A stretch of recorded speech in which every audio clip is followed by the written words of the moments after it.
The description in each channel has links to deck lists and stuff.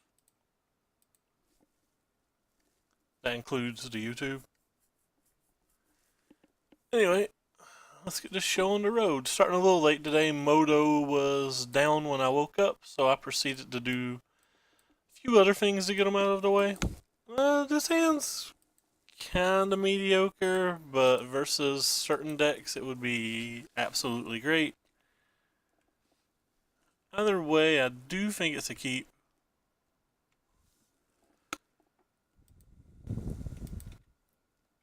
And we really hope that we don't get slapped by a Lone Tusk Cubby.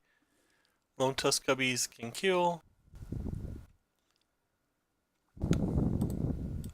And cycle one of these. We have draw force for days, and we want to ensure that we draw the fourth land. And there's the fourth land. Playing Approach of the Second Sun seems very fitting on this total eclipse day. Ooh, our opponent's playing that deck. That could be an actual issue. I don't know if we can beat this deck.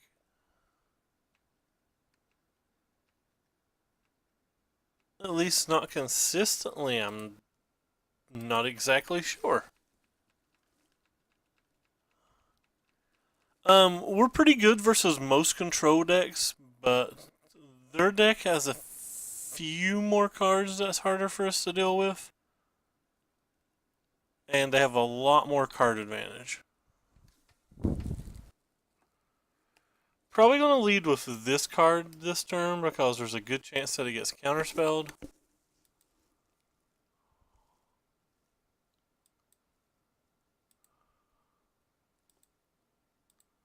Though I generally believe counterspelling to draw twos to be not particularly wonderful. Oh, well, we were just wrong.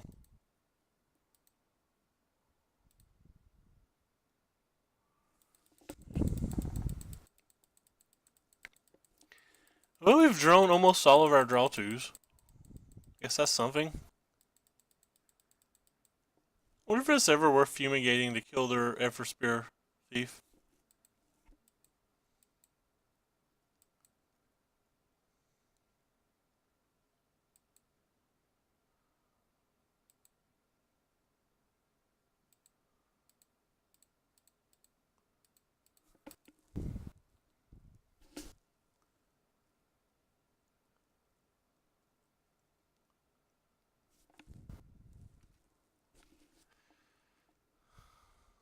Then we get to draw another card.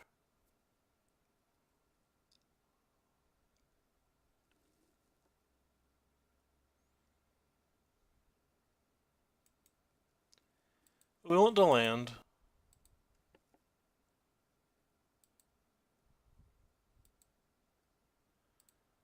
Better than discarding it, I guess.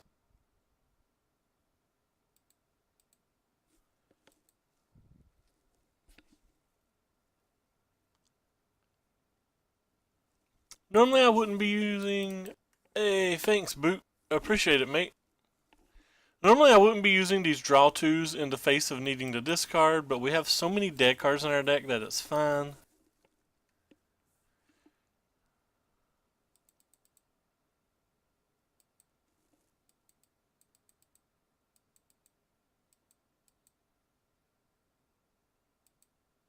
And we are just going to untap and cast the Second Sun. We don't even care if it resolves. He can't Gear Hulk this turn. I guess that's actually a fallacy. We have to hit a land to do that, but I guess we'll keep that. If we don't hit the land, we don't hit the land. It's not that big of an issue. Obviously pretty happy that we did hit the land. So whenever you cast a first approach versus counterspell decks, it kind of puts them lower on land for the rest of the game, because for the rest of the game they have to worry about that card. Now, that being said, it's pretty easy for them to beat that card, but it is something that they generally have to worry about.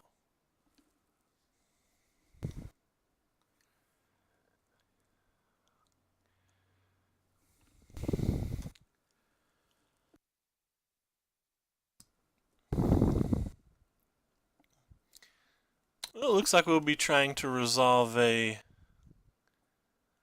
sensor this turn, probably. Or sorry, a fumigate, derp. So it's going to be 6 cards down after our draw step.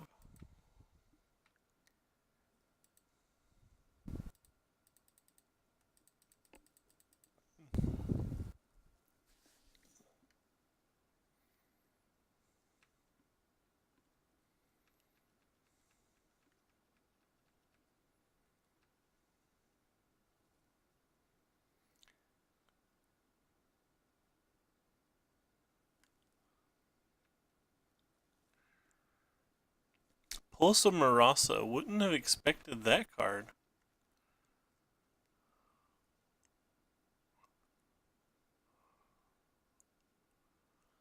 So it's not totally unexpected, but it wouldn't have been the card I put them on.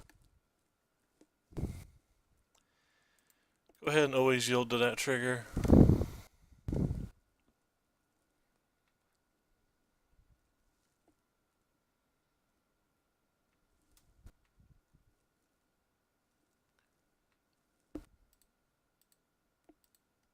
So now it's 5 cards down. And we won all of our land drops. Now it's 4 cards down.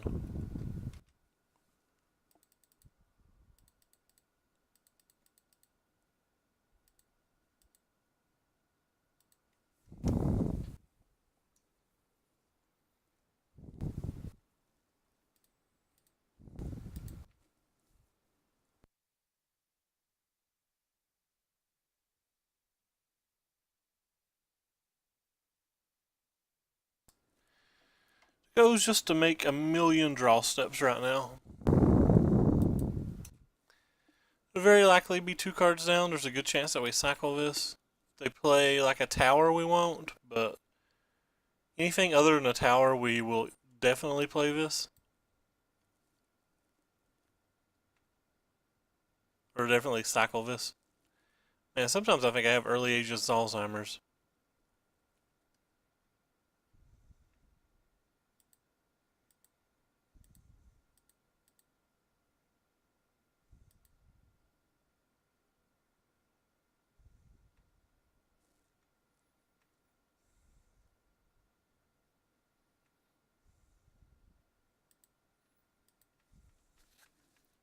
Let's keep going down this lonely, lonely little road here.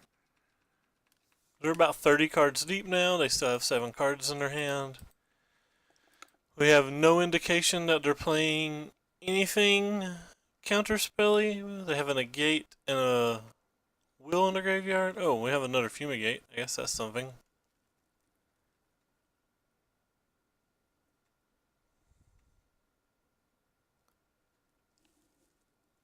Hello, cat cool Corey. We'll take some damage.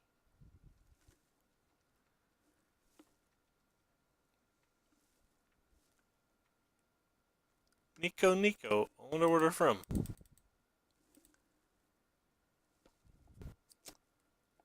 So we don't want that. We do want that.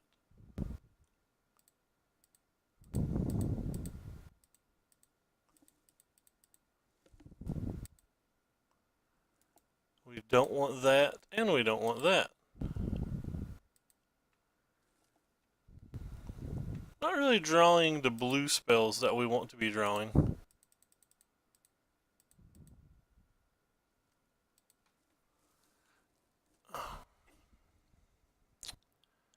We've drawn 0 of our Supreme Wills and stuff so far, which is kind of a problem.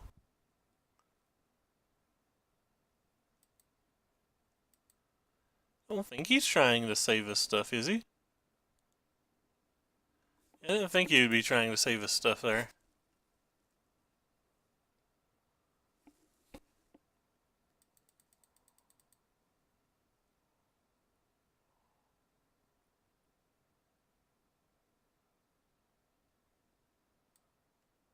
Well, that's not a card we were happy that he resolved.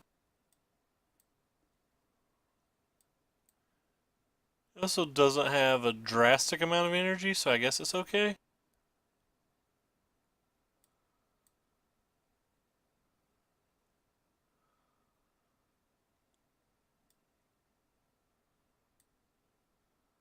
I mean, sure.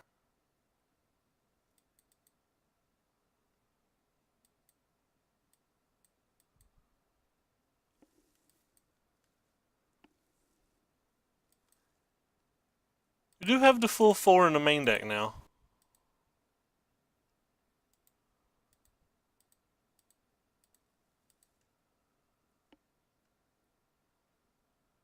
Not really drawing anything this game, to be honest.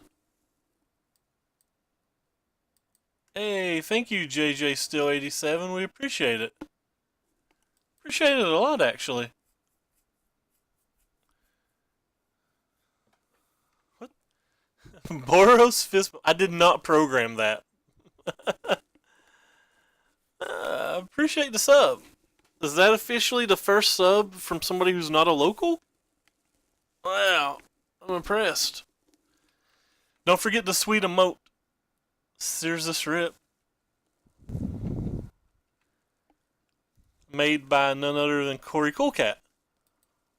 That's actually pretty sweet. Today's already starting off with goodness.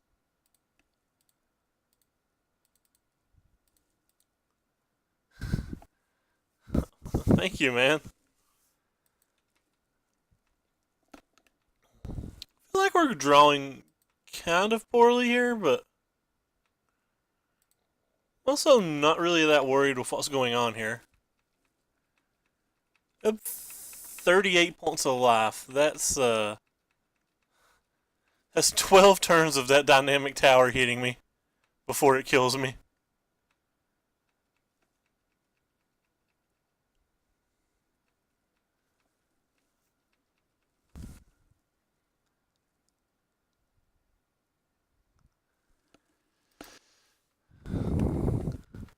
I'm behind on the clock though, so I might need to speed up just a little bit. I wish Quicken was a standard legal card. That way I could just like Quicken approach when decks do this. How sweet would that be? Well, it actually is in a really, really good spot, to be honest. We've gone through 3 Fumigates, and they already have the 2 Lumbering Falls plus the tower. That's a lot of ways to hurt us.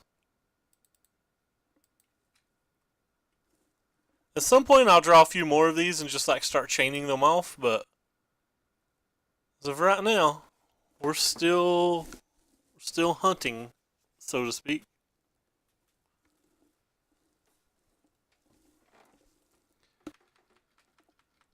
We know he has some decent counter spells though, because like he's already showed us a negate, for example.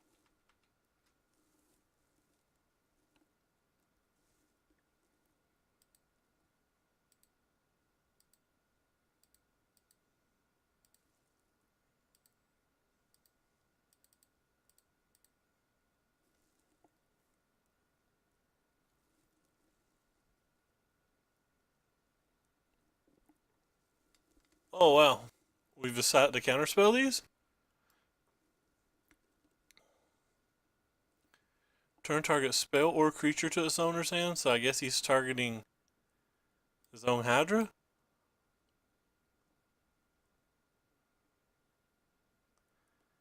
Well, we can't really do much about that.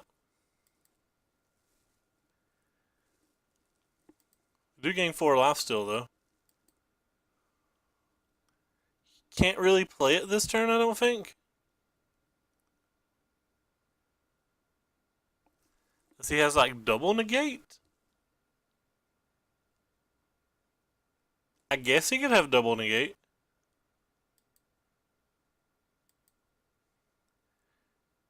Would they have 3 negates main deck? Or would they have like the spells and negates main deck? It all seems pretty thin. We're going to find out. We're just going to go ahead and play one of these.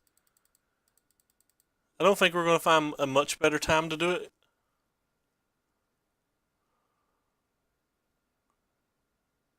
Alright, well he could easily have a...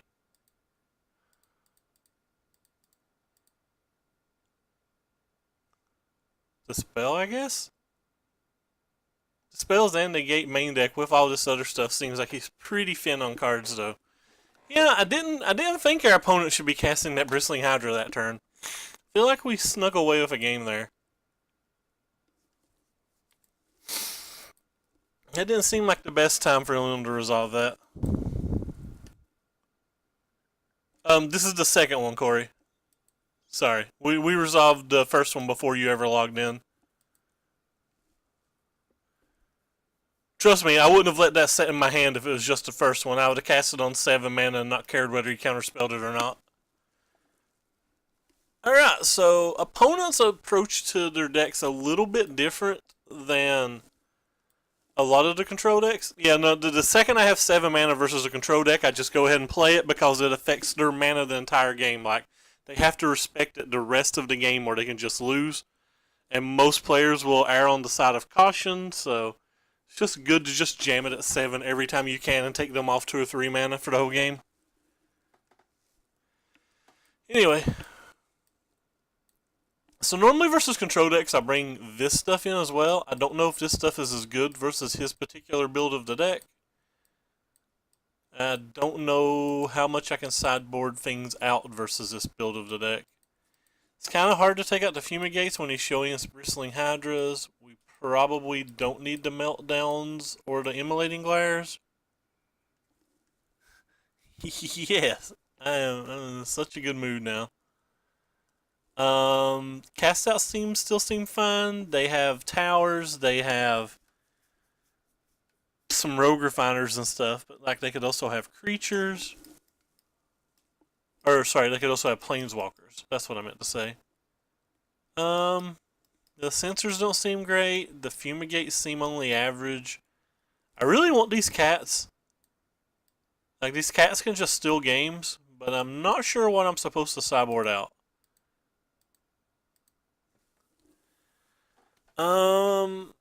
Usually I sideboard out all the fumigates, or at least some of the fumigates, but I'm really afraid to versus Bristling Hydra.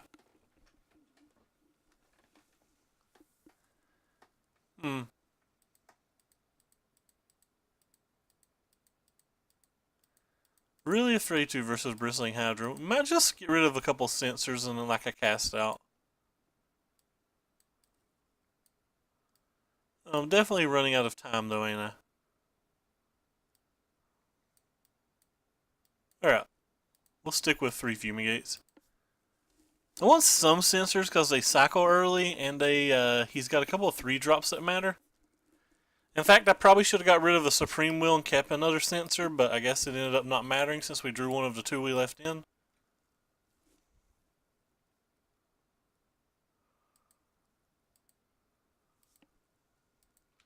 Probably going to cycle this first cast out. We're already light on lands.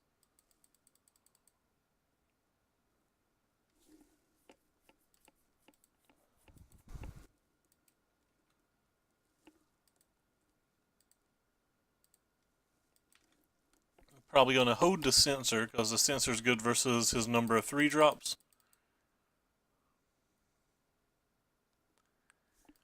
Would be willing to take any card he resolved there. This is just round 1. We got a late start today. Moto was down when I logged on at noon. And I did some other stuff around the house and just got back to Moto about now. I generally try to log on somewhere between the noon and 1-ish area, but couldn't help it when Moto wasn't there. I'm going to cycle this one. It gives me a higher percentage to hit a land, and hitting a land right now is more important than the approach.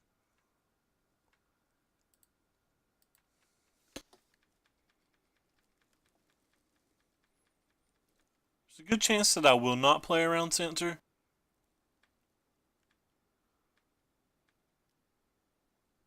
If he has Supreme Will, he'll just have Supreme Will.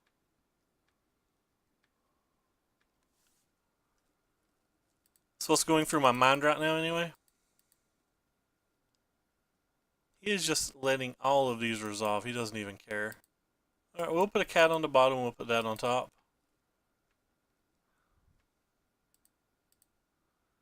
I guess we won't try to resolve the cat. You could just have Supreme Will and it get wrecked anyway.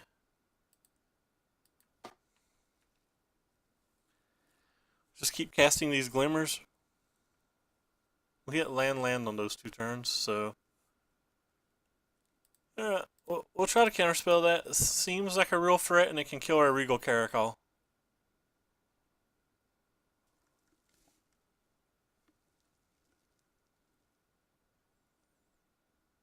Alright, well, I guess it's going to resolve.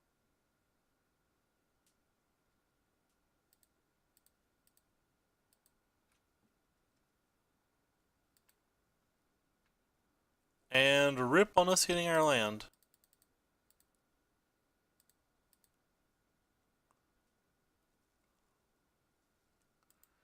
Keep both.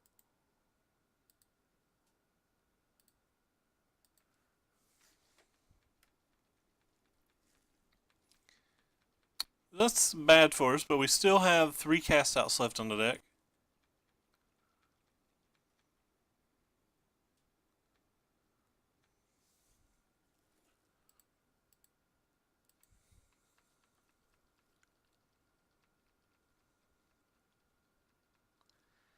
I just want to slam a Gear Hulk, but slamming the Gear Hulk has to be wrong. Especially when they draw another untapped land.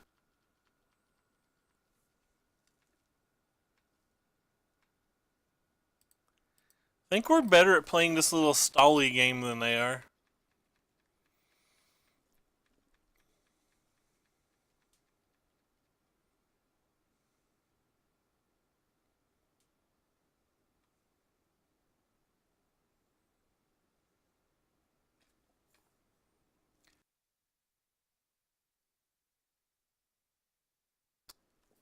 I do think it's funny that Blessed Alliance basically counterspells an activation of a tower.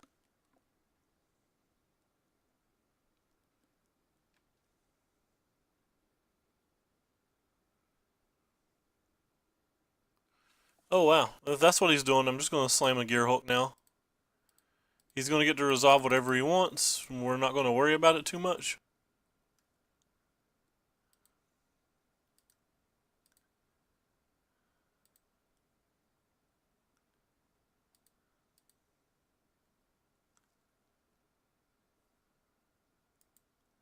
Guess we'll put the 3rd cat on the bottom and the Gear Hulk on top, and we still drew a cat, so that's the 4th cat.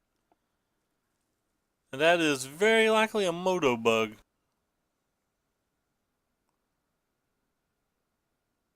I guess we get rid of one of these. It might have actually been worth it to keep that card there, but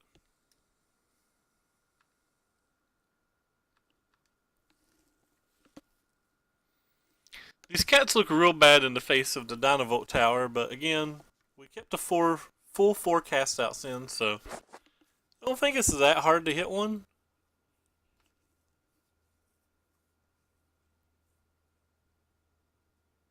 What are they doing? So Supreme Willing on their end?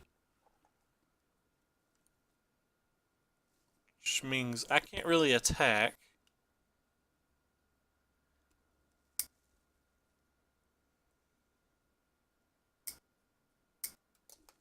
Without hitting a cast out?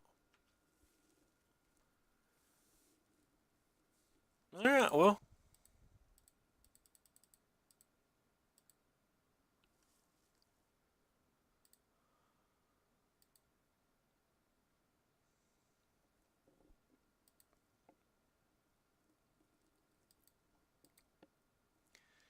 Just basically looking for cast outs and nothing else right now.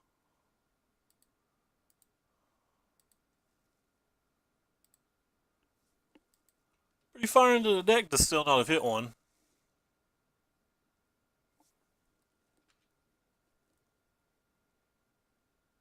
Or sorry, still not hit a second. Like we're well over 30 cards.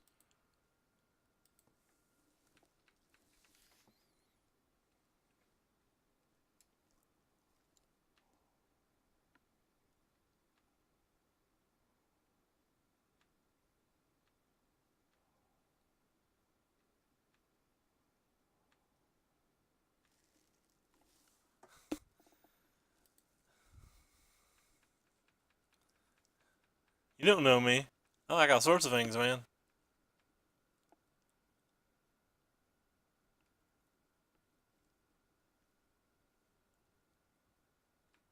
Yep, they can have a Supreme Will. Not even going to try to counterspell Supreme Will. Again, the only cards I think I care about out of my deck right now are cast outs. I mean, obviously another approach wouldn't be bad, but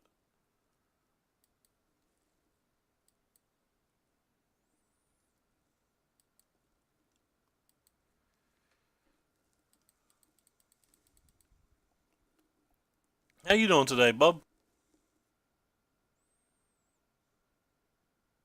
Sure. There's still Fumigates in our deck. And that card's not that frightening anyway.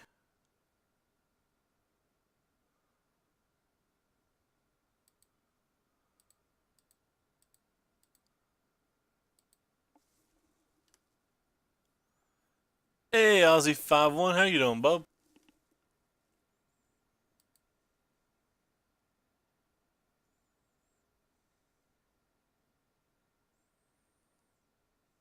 I think I care about the Gear Hulk. Mostly for ramp, but it's good versus auto control decks as well. Ramp's the main priority, or the main reason that it got the nod over like another negate, though.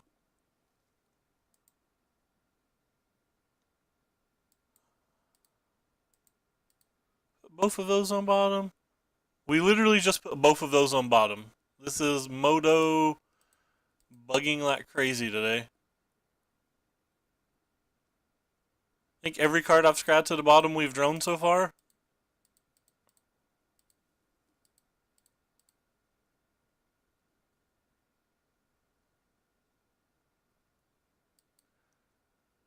Be nice to find our cast out. Oh, did I click top? Sure. Okay, I could have misclicked. That's fine. I will believe you.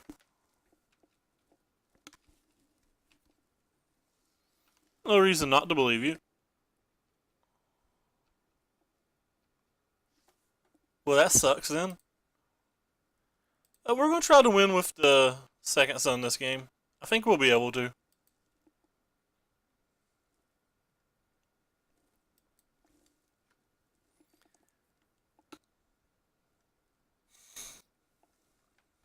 I wonder if I've clicked top every time that I've done it today. It's like the 5th time that's happened.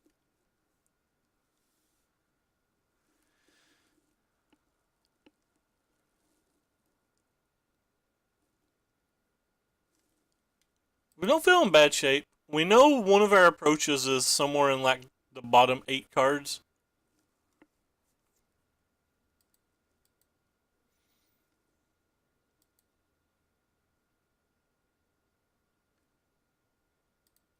Go ahead and block here. Don't really care if our thing dies.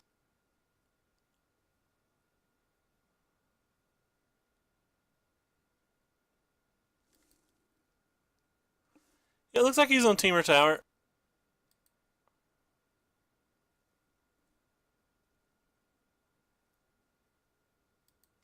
I don't really care if it dies. My plan isn't really to win with these creatures anyway. It's kind of just to stall with these creatures.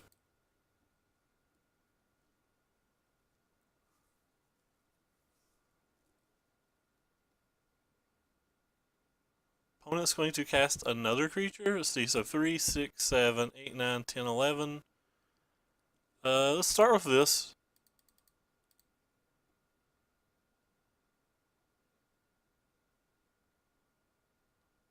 Hmm.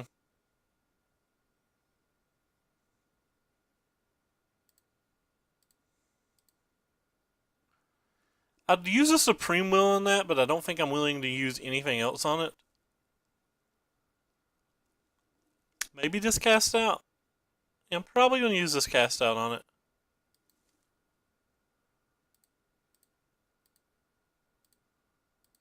What does TF mean?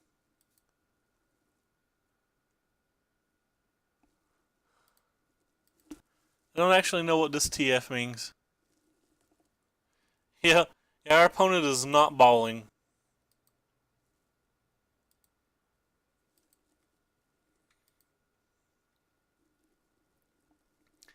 It would be nice to find another one of our approaches. We know we have two approaches somewhere in these top 14-ish cards.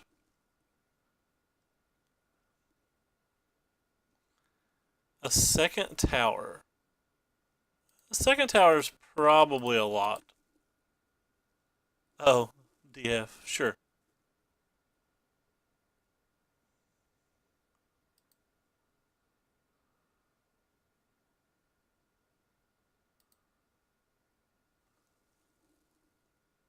I guess I could have stopped him from getting too energy. I should have made my decision on whether I was going to use this spell before I hit OK. So that's kind of a minor mistake, to be honest.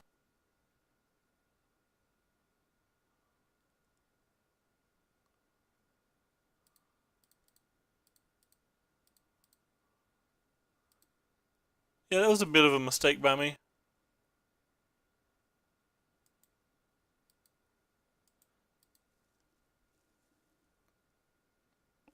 Alright, well, things probably just got a lot harder for us.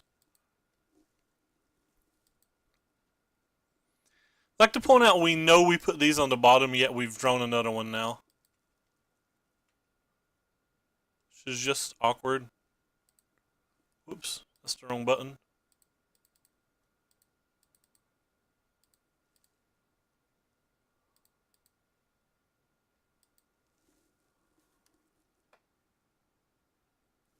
I didn't care about it. I don't know how I drew the third Rivulet. There's not 4 in today's deck, are they? I think there's just 3. Yeah, there's just 3. We know we put one on bottom a long time ago. So I don't know how we drew one. I might have misclicked on it too, who knows. It'll be pretty hard for us to win now. We know he's got a Gearhulk in hand. In fact, we might not be able to win now. We might have to go on, or might have to try to win game 3.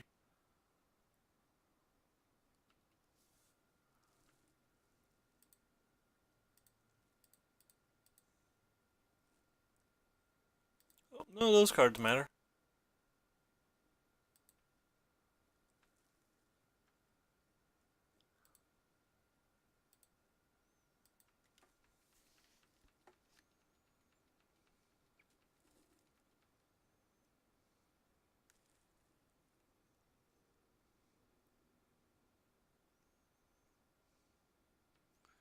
Yep.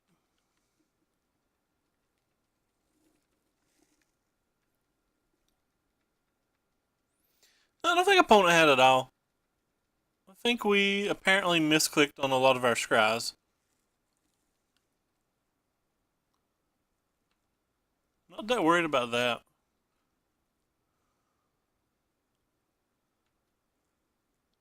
Still 2 Fumigates left in the deck, so...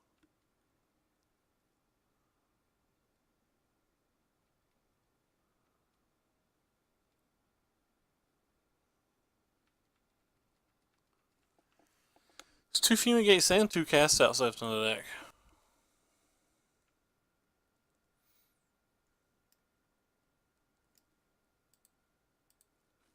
I got sneeze.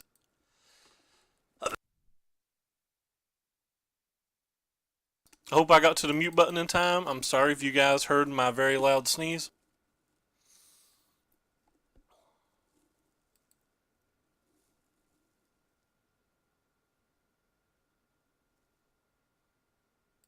Sure.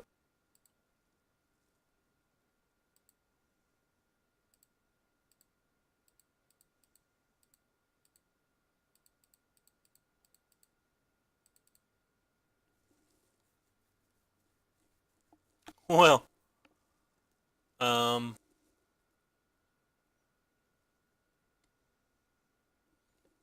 Okay. Probably try to resolve... Yeah, No. I don't think so. I may have misclicked on that too. Who knows? Let's go look. Nope. Targeted myself and them.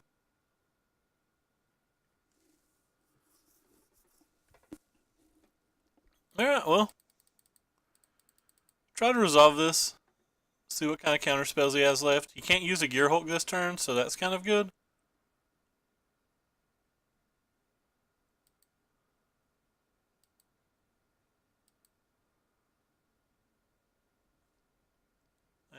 don't think we're dead, are we?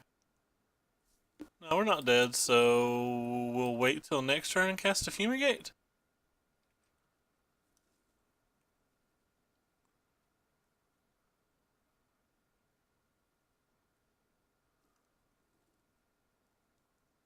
Find it highly unlikely we'll be able to win.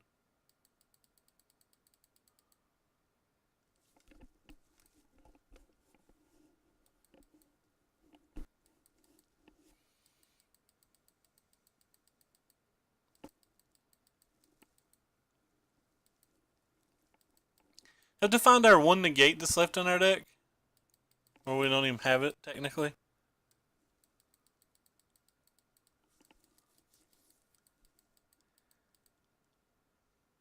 I don't even remember casting the first negate.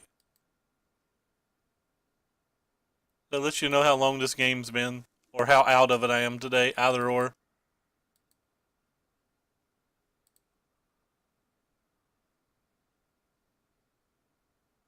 Hmm.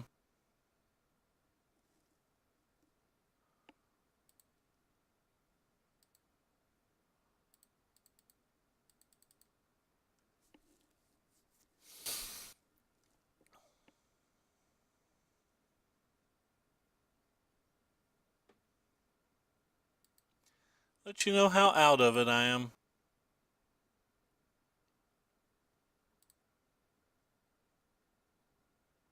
So 1, 2, 3, 4, 5, 6, 7. We can still cast a Supreme Will, so might as well try.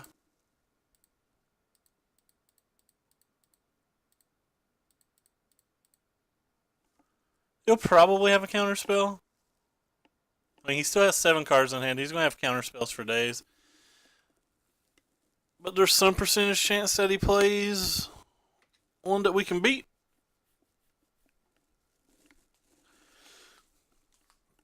I don't really see any way for us to win this game. We've saw every card in our deck.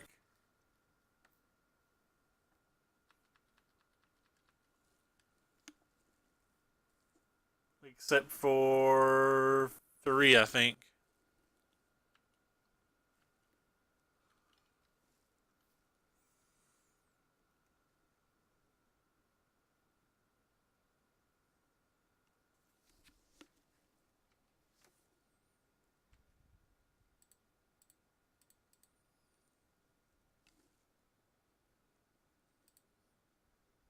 Right on time, Fumigate.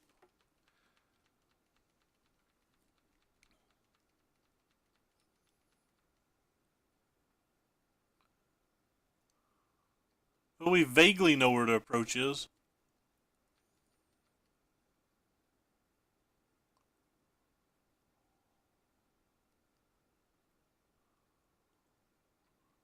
Sure.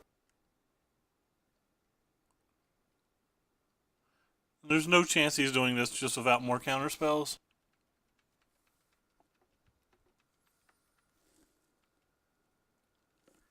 Yeah, but he'll kill us before then. He's still got 20 some cards left in his deck.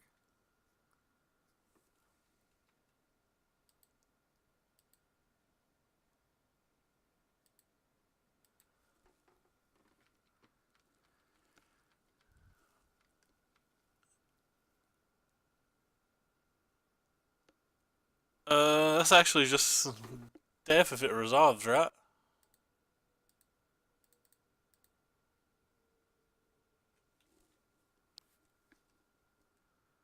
It's pretty close to death anyway.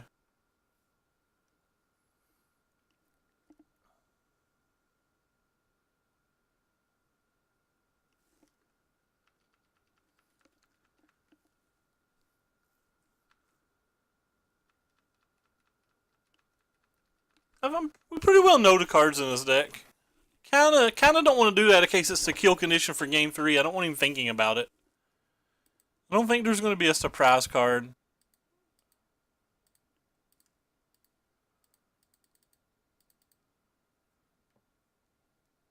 There's not a 0% chance that we lose. There's just a high percent. I don't think seeing 4 cards matters too much. And he's going to counterspell this and just win this turn.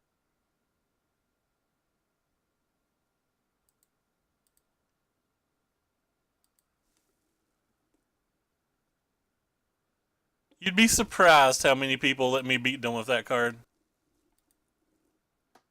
So these cards actually seem a lot worse than I originally thought.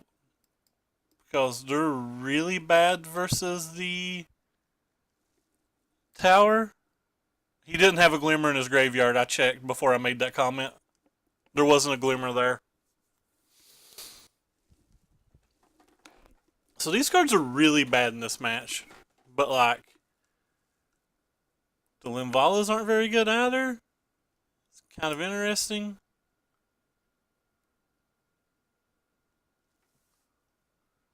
I think we're going to bring this back in.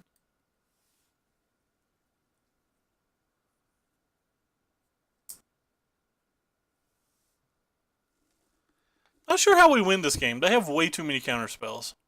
I can't even think of a plan to win. I'm completely blind then because I didn't notice it. I had a bunch of Glimmers in my graveyard. My graveyard was up here. I had it full sized. You could have saw my graveyard.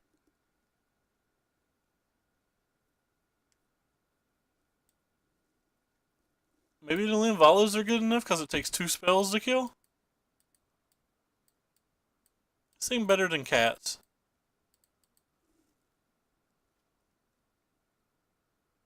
Not actually sure how to win this match.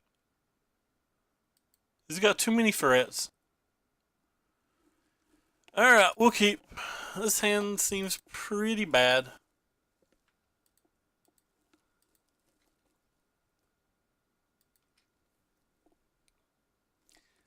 Cast is how we win most of our control matches. They don't do a whole lot in this match.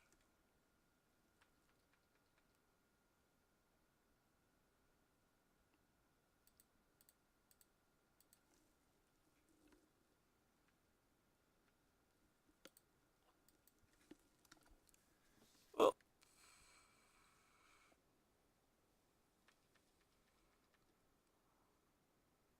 my kingdom for an untapped land.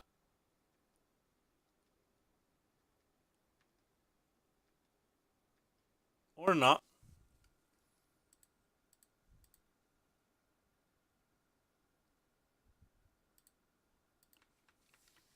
That's 2 of our cast outs already.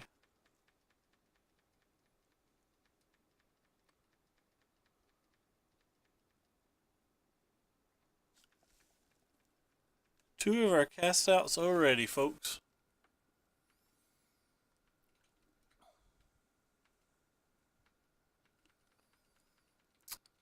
It looks like it's going to be one of those games.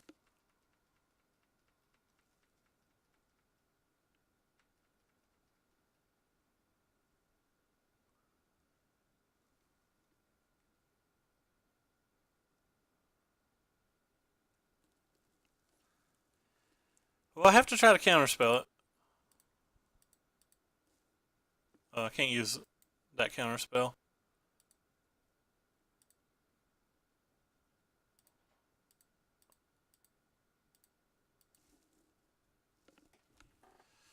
Opponents, this deck normally runs 21 or 22 lands, so the fact that they hit infinite land draws without another draw spell and we're still stuck on 4 is friggin' tilting. Feel like I'm not getting to play.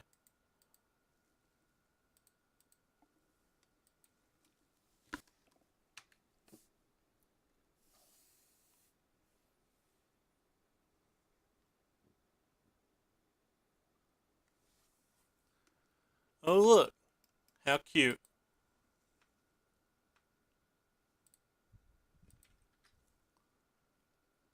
Well, we have to hope they don't hit a bunch of counter spells, I guess. But considering they're not playing any card draw, they're not playing any attunes or anything, they pretty well have to have it.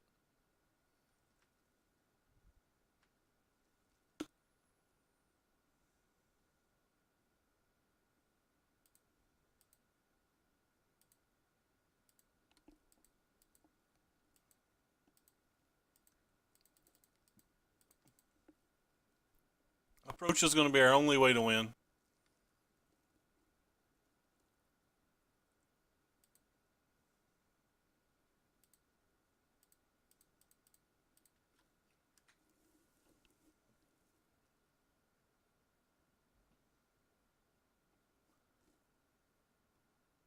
Probably don't even have enough time to win for approach. We're probably already way too far behind. I don't know who Heath Slater is.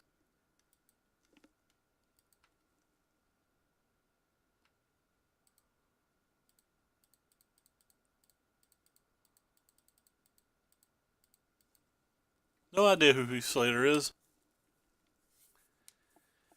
Easily just have Gearhulk here. I'm drawing pretty thin to try to win.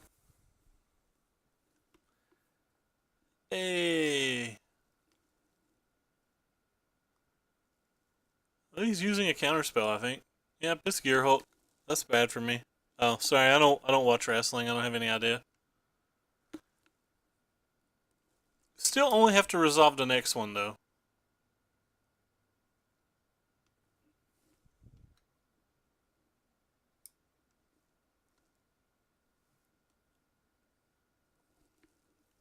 I'll probably just play a cat and let it die. He gives me a couple blockers.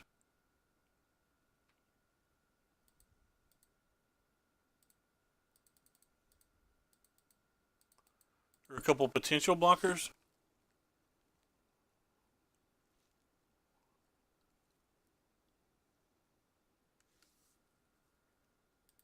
I'm imagining I'm just dead though.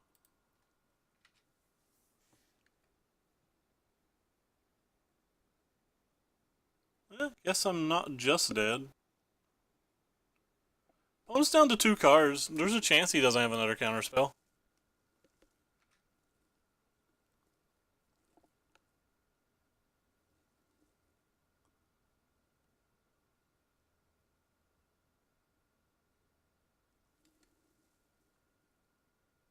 We played that long of a game last game and we didn't see a single Harness Lightning.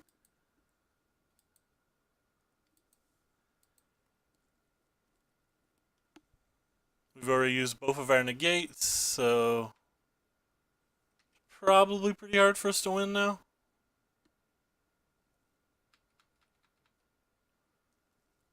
We'll see though.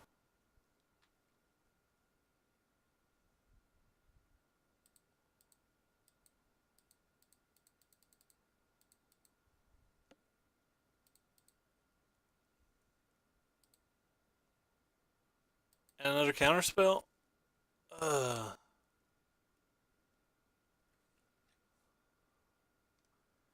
Infinite counterspells will win games.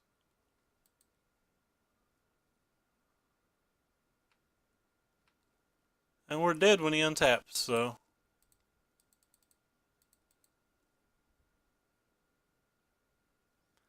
Neither of those cards do anything.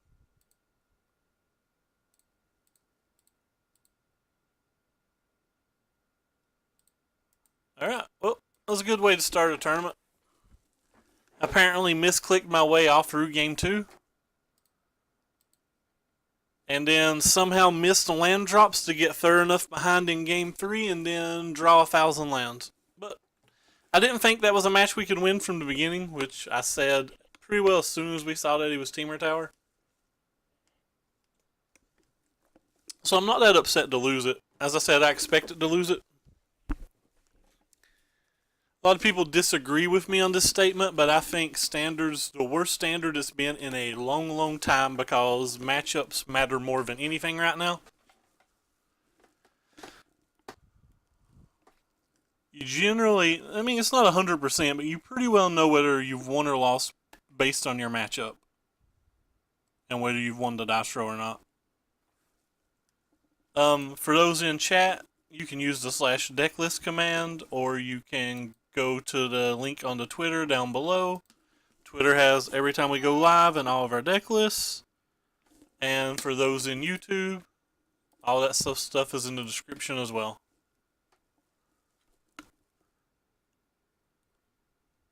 Thank you for following Video Wave.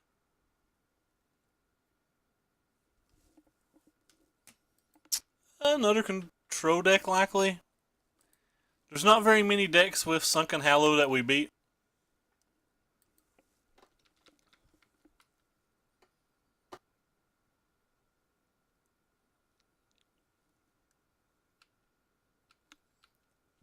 We'll go ahead and hold on to the sensor this turn.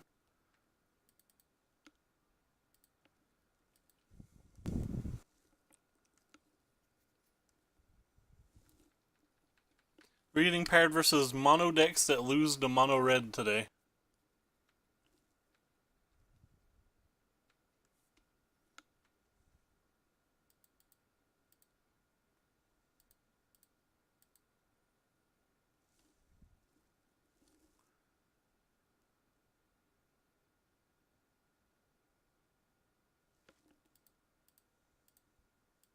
Well, I don't think any of the control decks other than this one even come close to beating red deck wins. So I actually believe that there isn't a control deck other than this deck. And this deck doesn't care a lot about the dice roll, but there's just some decks it'll never beat. Like I don't think the blue red decks or the blue white decks or any of that stuff beat red deck wins. And he can have that. I don't really care.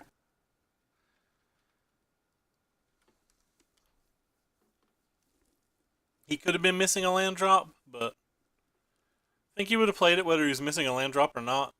But we're really not going to do very well versus this Scarab God deck.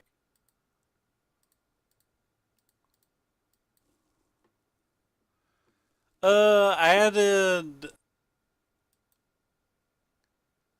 Effer Meltdowns back. The Guires have just been real bad. You are a particularly good player then. Sato and all of those guys claim they just don't.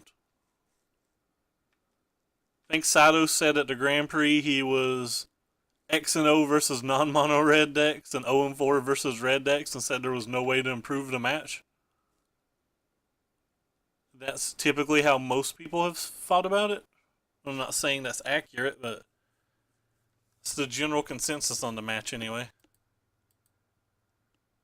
What the hell's he casting now? Oh, Nova Jace? Don't care about that. Is he playing Reanimator? If he's playing Reanimator, we have a lot better chance than I thought.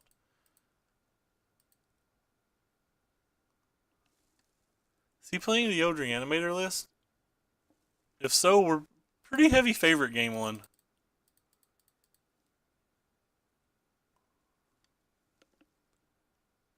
Well, we don't want that for sure. I guess we'll keep that one.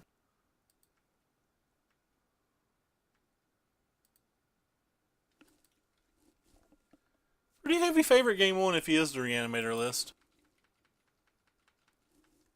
Game 2 is very hard to beat them though because they bring in like some negates and some counter spells and some discard and they just go through like 30 cards. Well, that's fair. You can make any deck beat any given deck, but with mono red such a small percentage of the field, I don't even know if that's worth it. I was supposed to Blessed Alliance that turn, by the way. I just wasn't paying enough attention.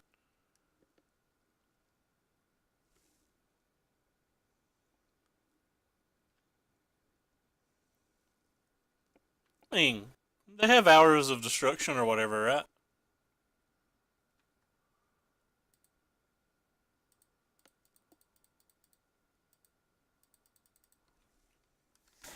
Hey, Raw Dogger, that was a nice match we had in the finals the other night. I think you were on Blue Red, wasn't you?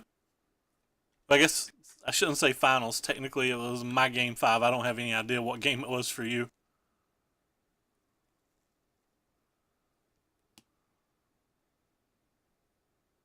The fact that they didn't play anything else there scares me to death. I'm just not going to cast this other approach right now.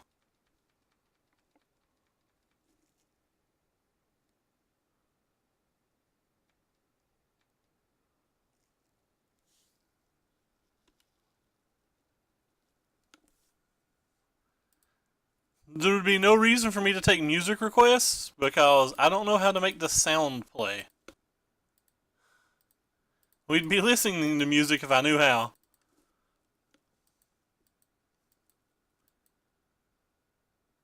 Could have just cast Fumigate, but kind of trying to bait him into using his mana.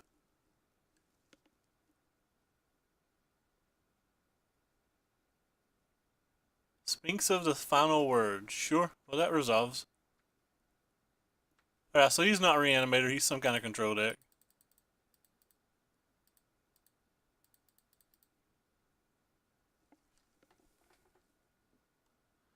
Anyway, like I said, game one versus these decks are fairly easy, just like we won game one versus the Teamer deck. Game two and three are a lot harder.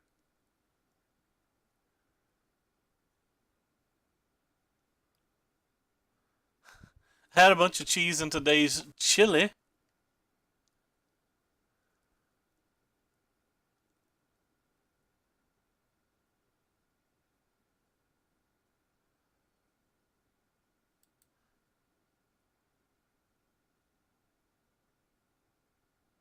I don't know if I crushed you. I think game one's actually really hard for this deck to lose, but game two and three you were low on time, and uh, I think you would have beat me game three if you had enough time to actually play. Or was it game two? I don't remember, but the game that you timed out in, I think you would have won if we had enough time. When I was five, my favorite movie was Gremlins. Ain't got shit to do. Just thought should mention it. All right. Well, Gremlins, and now we know. And knowing is some portion of the battle.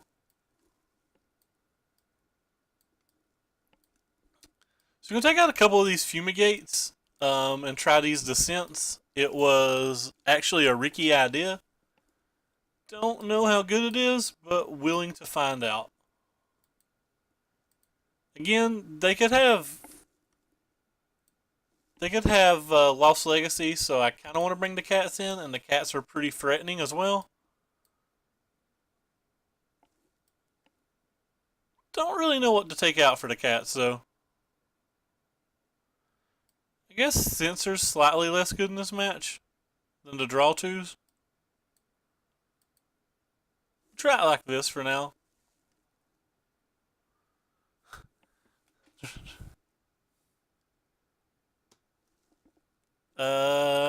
This hand's fine. We have 3 lands.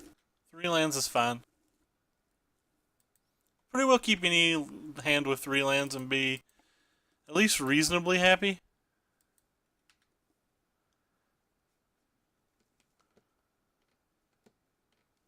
Nah. Don't want to cut a cast out. Cast out's answer Scarab Gods as well. Well, we brought in Descents, so we still have some. We still have some answers. We brought into 2 Descents, so we didn't leave ourselves dead to that spell.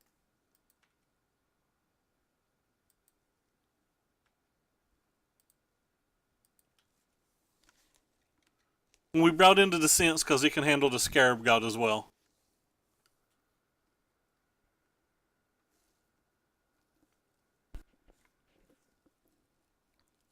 Well, correct. Double Transgress is doing work.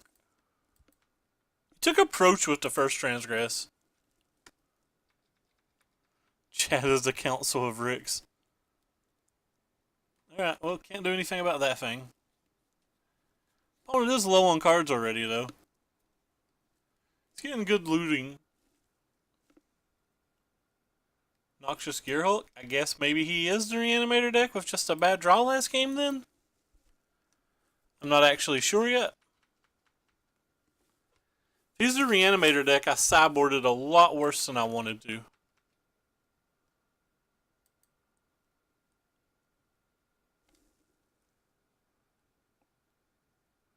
By insane, you mean almost everybody in the world called it bad.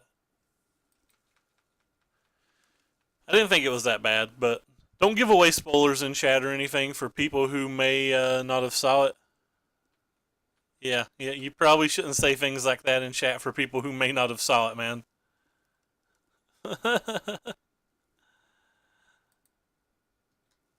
But we knew that anyway because we saw that in the beginning of season preview. We just didn't know if it was going to be this episode or next, since next is the season finale. Oh, cool. Thank you, lands.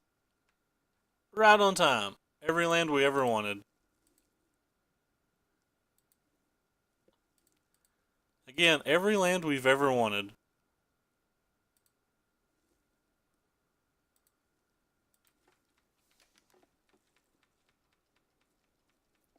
Well, those were fun times.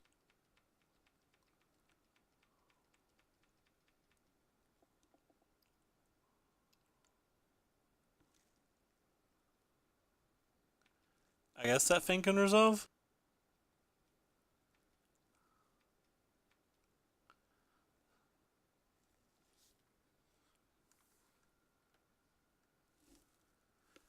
Ova Jace is a pretty fun card. They put a Scarab God in their graveyard. I would hate to think about how good their hand is then. Go ahead and make them counterspell this.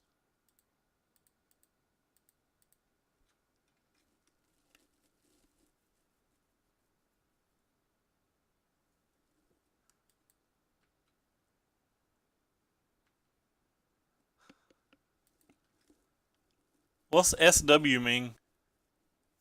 There is 3 now. I don't actually know what SW means. What are you? That card's kind of cool. I've never saw it before. What the hell set is that?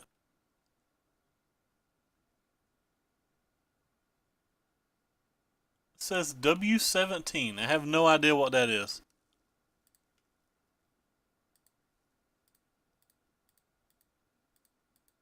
It's a pretty cool card though that I've never saw before.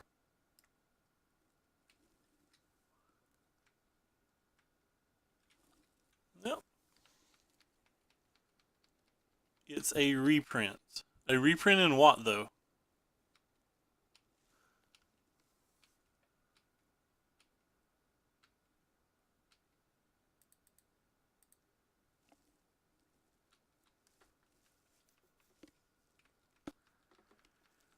I think that card's pretty good.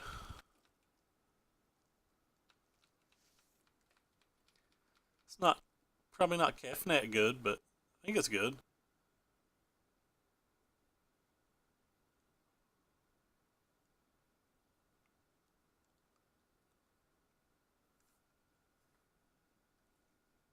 What are you? Oh, I know what you are. You're the Ever, or you're the Kaladesh, or Ever Revoke card, or whatever the hell you are.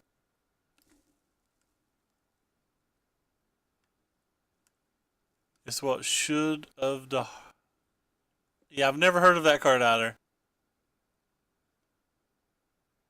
Nightmare. I knew Nightmare was legal. Somebody cast a Nightmare versus me once. That one I knew. Kind of just want to slam this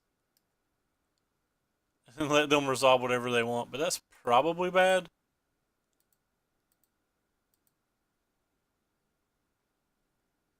Yeah. Do your worst, fam. I'm assuming their worst is Liliana, and I'm about to be very upset. Assuming their worst is about to be Liliana and the Scarab God, and me be very upset. Nope. I guess it's not. They tap 6 mana.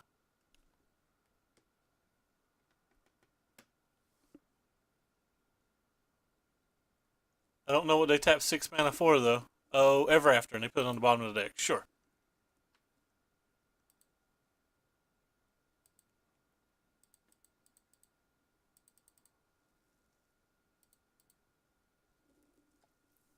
Goodbye, fam.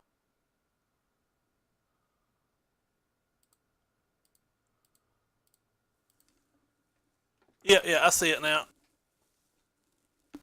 It just went so fast I never saw it actually pop up on the screen.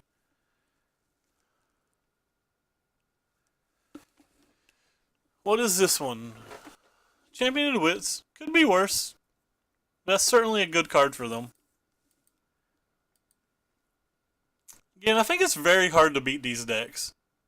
Because if you notice, like, he's 8 cards deeper in his deck than we are.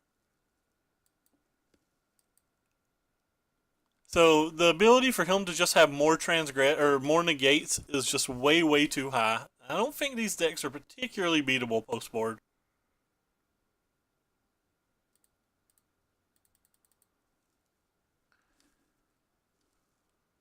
Rip. We're hoping to hit an untap land there. No, we generally run out of gas before we can get to that far in the game.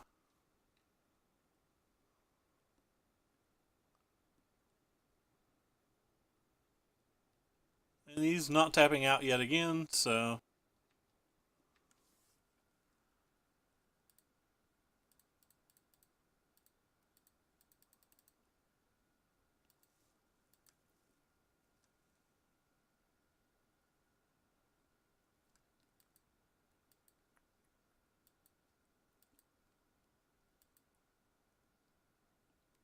It's kind of hard for them to negate this unless they have two negates.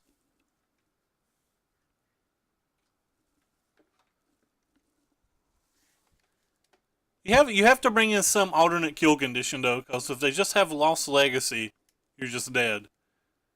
So as thin as cats are, you have to have something to beat a Lost Legacy. Invasive Surgery. Alright. So our opponent gets to shuffle our library. That's pretty good.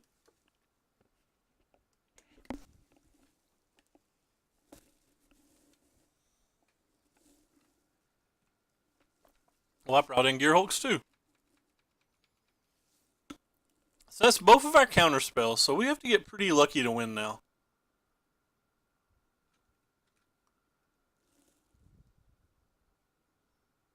I'm not. That card's very bad. I'm definitely not impressed by it.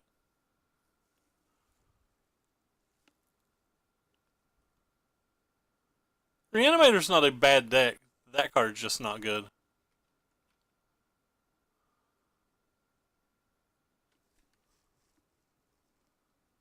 It could have been negate. Beating these Champion of Wits is nearly impossible. They did it mostly to stop us from shuffling. Or to make us shuffle, I think. I would be absolutely shocked if they don't also have a negate in their hand.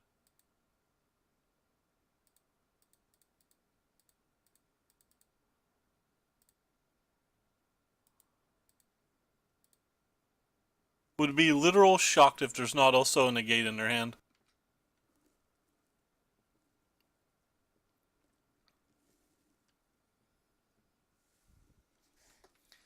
It's just not needed. Like, he's a blue-black deck, so obviously, like, Lost Legacy is just better. And you don't need that many cards. Like I said, this is one of your worst matches. Like, you don't have to put such narrow cards in to beat very bad matches.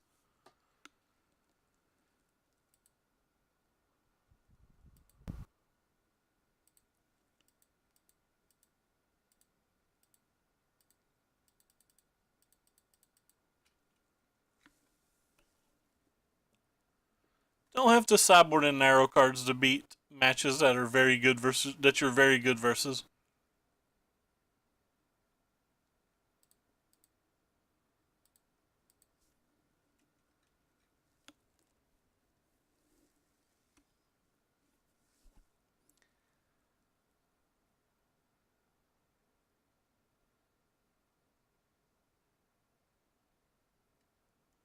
What do you do? Oh yeah, you're that one. That one's pretty good.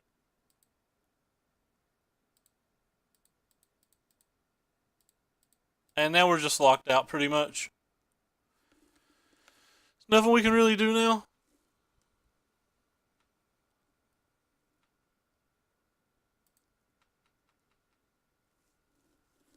Go ahead and let him block. Don't really care. I can find him a counter spell, so can't really win.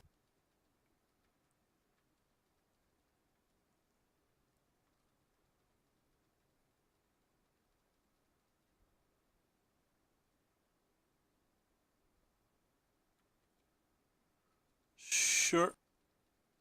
Alright. We'll just go ahead and concede, I think.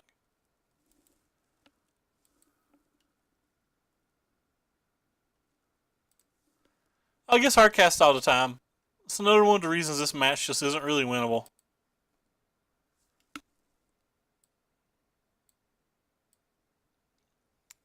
Two rounds, two unwinnable matches. Which is always fun. Don't really know what to sideboard out.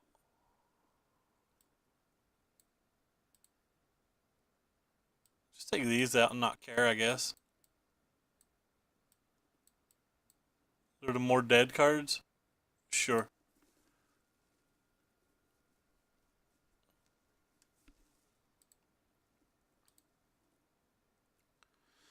Alright, we'll keep.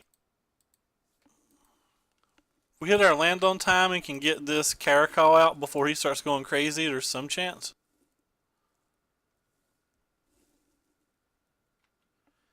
Cats aren't good here, but as you've already noticed, our opponent does have invasive surgery. We have to have some other way to win the game. Like, we can't guarantee that we'll win with an approach.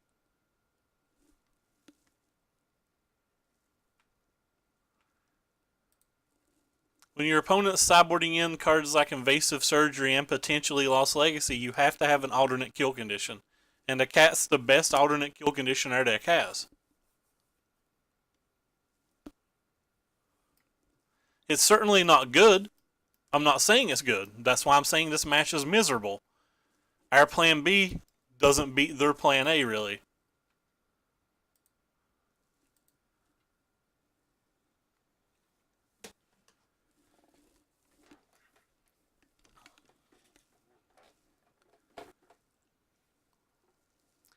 Sure glad we have ways to win other than approach, guys.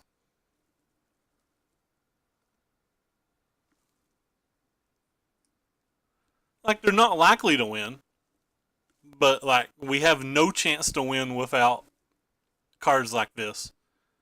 Like, literally just can't win without playing cards like that. I'm not going to sideboard into summonings to play versus a deck that's 1% of the field that you won't find in later rounds of bigger tournaments. This isn't a deck I mind to lose to. If I lose to it, I just lose to it. It's not that big of a deal. You can't beat every single deck. It's just not something that's possible to do.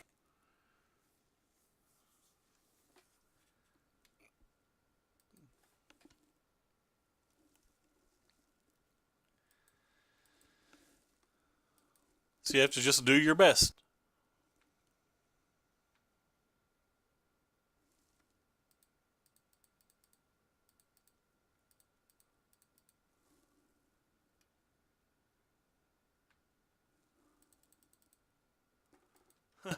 If that's how this game was, I can assure you we wouldn't be playing this game.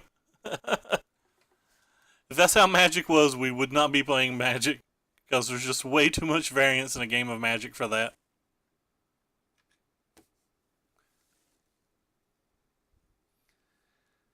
Gabriel Nassif once called Caracal the Scarab God of White.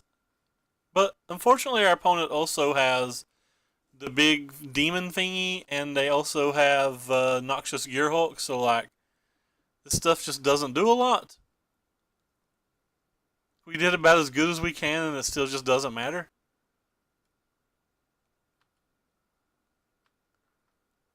And, like, we can never beat this card. So, like, even casting Fumigate doesn't do much.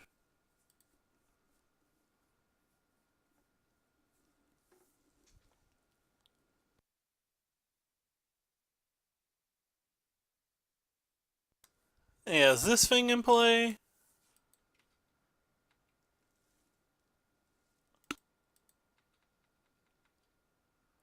You just can't beat this match. So what I told you when we saw Sunken Hollow game 1 before he played a single spell. Had no idea what our opponent was playing. But it didn't matter what he was playing.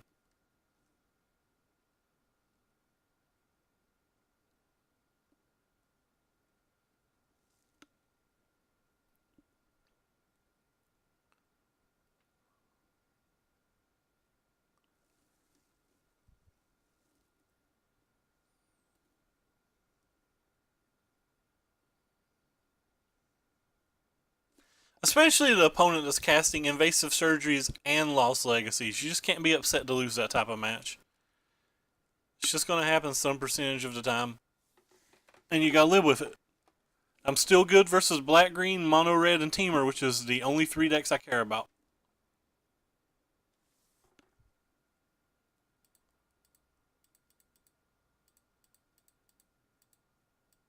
And zombies. Sorry, 4 decks.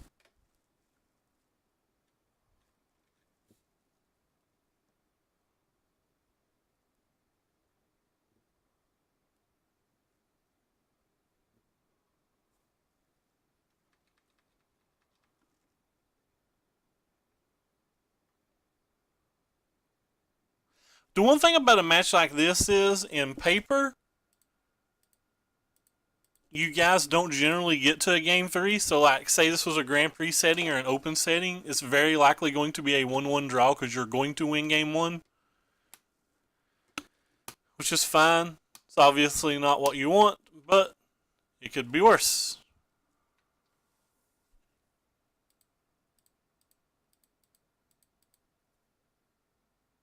Don't want either of those. And we'll take that one, I guess.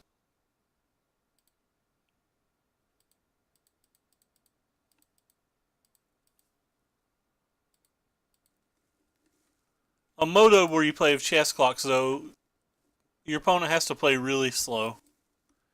It's just not worth it to try to time somebody out. Like, even this game, we've got milled for 3 cards, and we've played a 1 draw spell, and our opponent's still just deeper in his deck than us.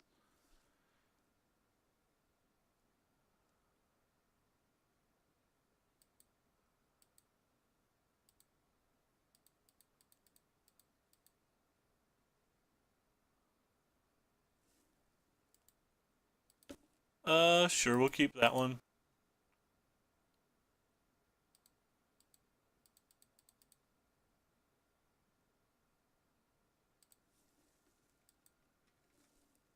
I think I'll not waste the stream's time. We'll just concede it and move on. So that was 2 matches that we knew we were going to lose 1-2 basically when we saw the second card they played each game.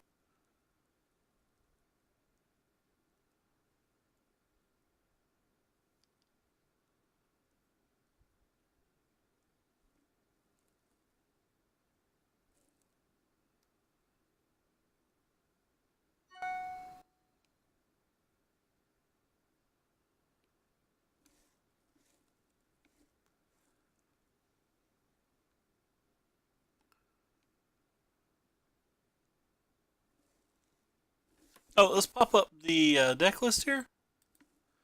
And for anybody who cares, in the Twitch channel, down below there's a link to my Twitter, and you can see every time I go live and all the deck lists I play. And if you're on the YouTube, in the description, you see the deck list and a link to my Twitter.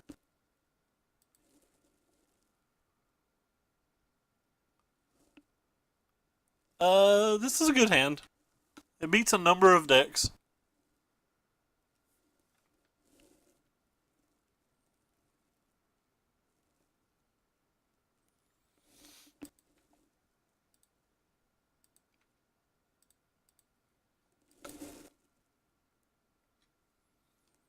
I've earned 22 cents eBay bucks buying some textless stuff. I'm such a pro. Generally have to find 1 Fumigate to win game 1.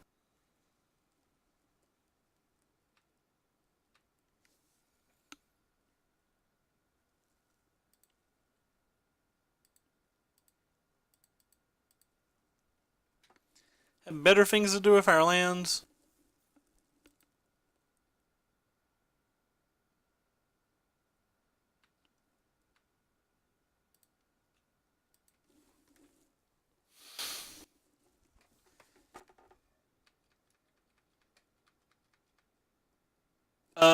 We're playing 3 Meltdowns today. I like Meltdown.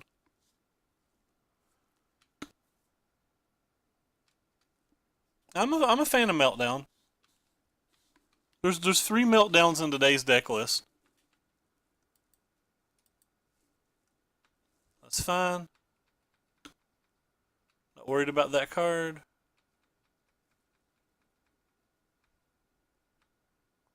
Second approach is great. Now if we find 1 Fumigate, we'll definitely have time to win. Don't find a fumigate, it could be hard though. In fact, if we don't find a fumigate, probably this turn we probably won't win.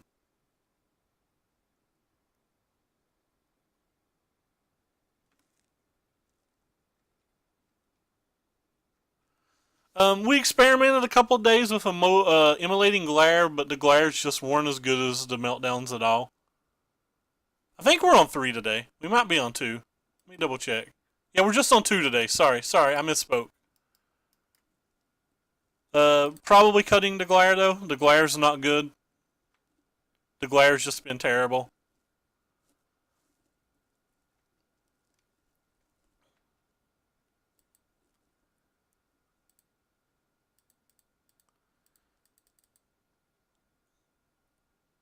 Rip.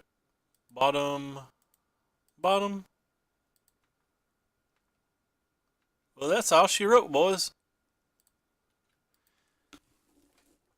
If you don't find your first fumigate in your top 15 or so cards, they can get off and underneath you.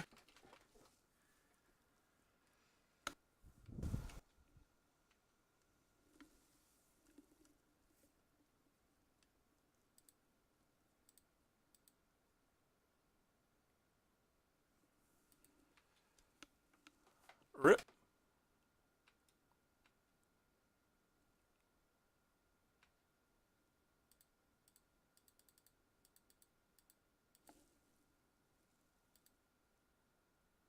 Well, we found one, but it may not be in time.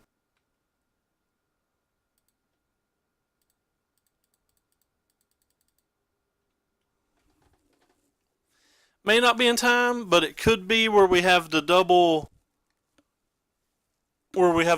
approach. Depends on what the last 2 cards in their hand is, really. Oh yeah, okay, it's plenty enough time. If it was a Glory Bringer, it would have been scary, but wasn't a Glory Bringer. So what happens if we go up to 13? They can do 2, 4, a Glory Bringer's 8, and I did. So yeah, we're safe. We found it in time. I apologize though. Yeah, I misspoke. Thank you again, by the way, for subbing SS Still.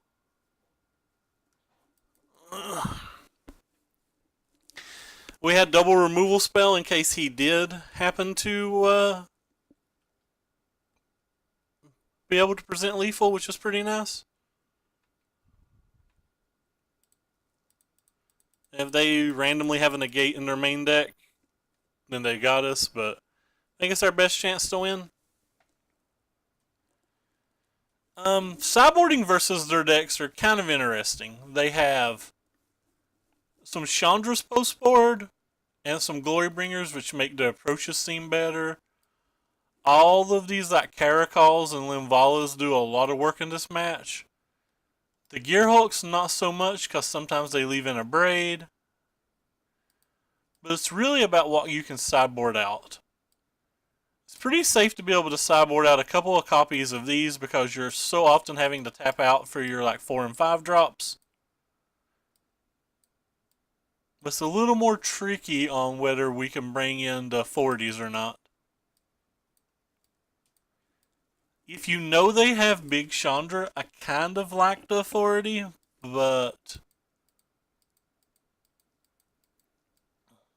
when you don't have any idea, I tend to not want them.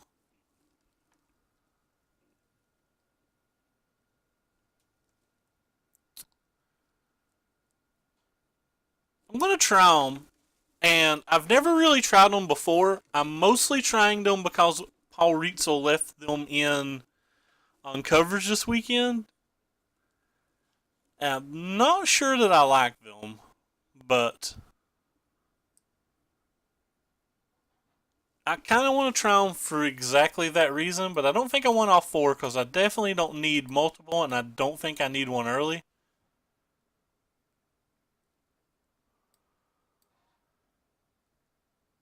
Let's try it like this.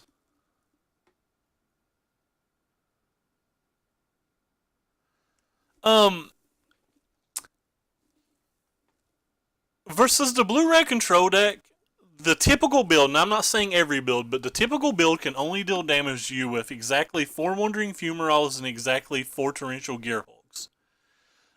Between your Blessed Alliances, your Immolating Glares, your Fumigate, and your Cast Outs, it's just really easy to stop them from beating you. You basically mill them out. These little cards right here typically let you mill them out, and you have to keep a mindful eye on your draw spells compared to their draw spells. But game one, your plan is to millstone them.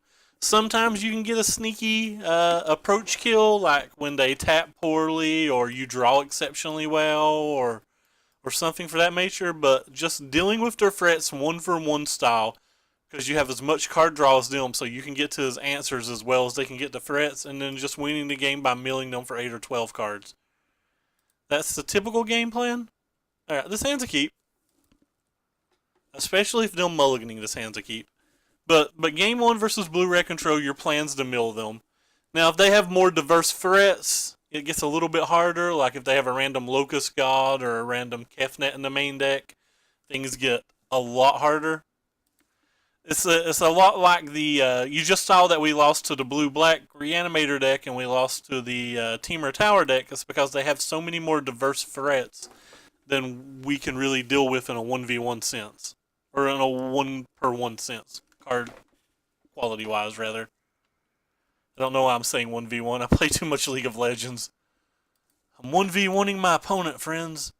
No two-headed giant up in here. But yeah. It's the typical game plan. Alright.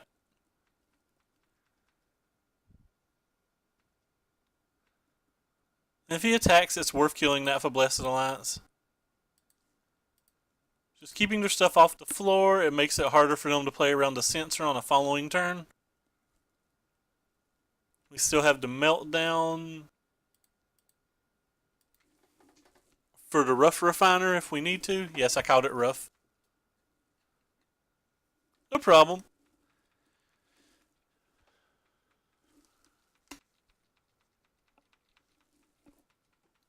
Like we've not lost a blue-red on stream, but we could just be running hot.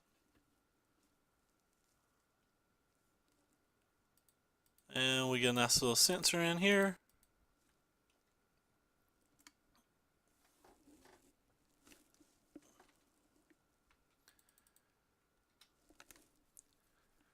We only have 5 draw 2s in our deck right now, but this is typically what you want to have one of them on this turn of the game.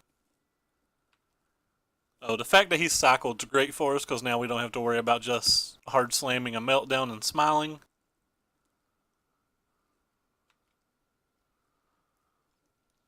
The fact that he now has Chandra mana is a little sad, but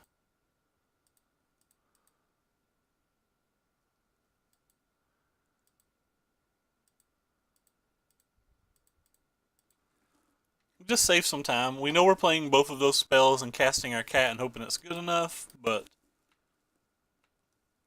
it could not be good enough.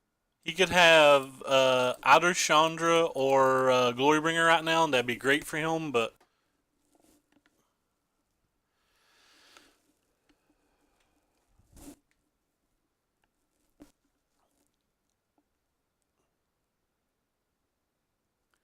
alright, sweet. He didn't have either of them. Wow.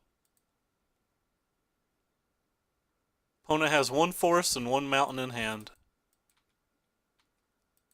So opponent drew really poorly this game. They usually need about 2 negates to win this match.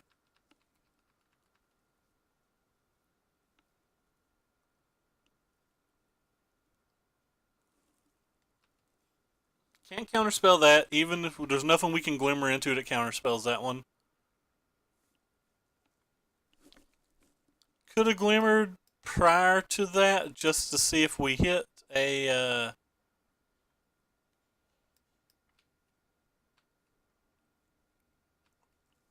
or just to play around him getting a negate, but it has some value. I don't know if it has enough value. Bottom, bottom. We're making sure we hit bottom every time now, since apparently we're filthy human beings and we misclick a lot.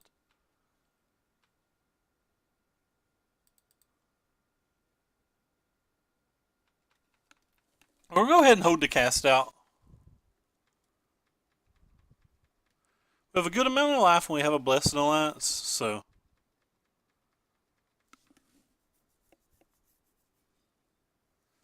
If he doesn't resolve anything on this board, we'll just play the cast out.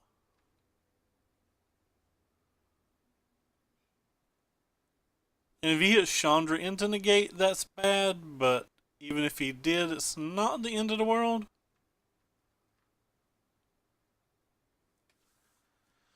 Well, that combination of spells is pretty nice for him.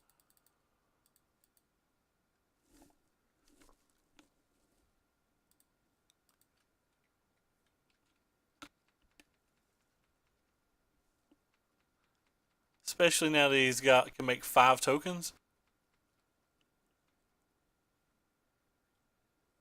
And opponent made an error. He should have sent with one of those as well.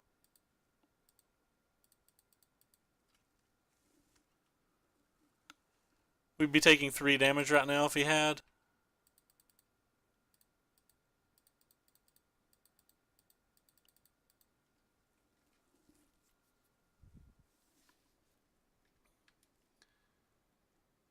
There's still the 4 Fumigates in our deck too, so casting a bunch of these isn't the end of the world. 7 cards from winning, providing he doesn't draw a negate or add to the board, which, I mean, that's 7 draw steps. He's going to find something.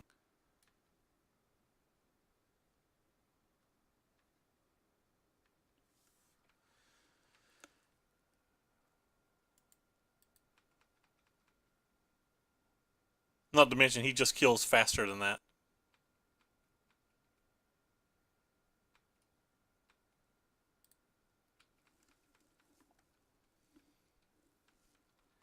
Opponent probably drew a negate that turn, by the way, because he doesn't seem like the type of opponent that's holding lands.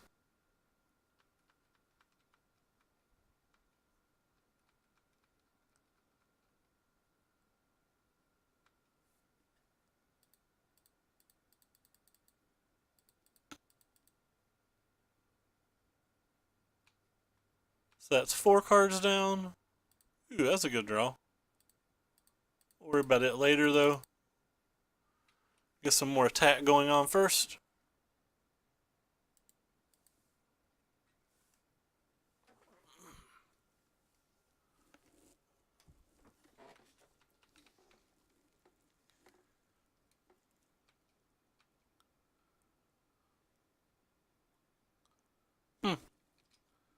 Oh, it's still attacking with everything.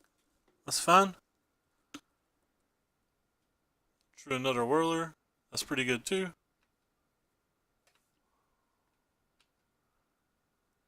Yeah, well, we'll just send everything.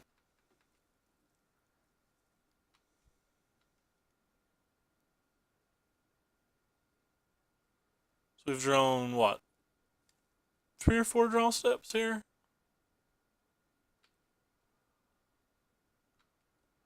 Opponent goes to 1.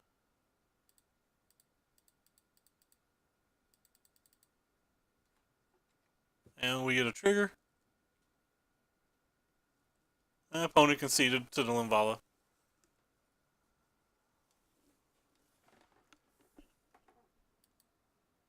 By the way, pretty approach.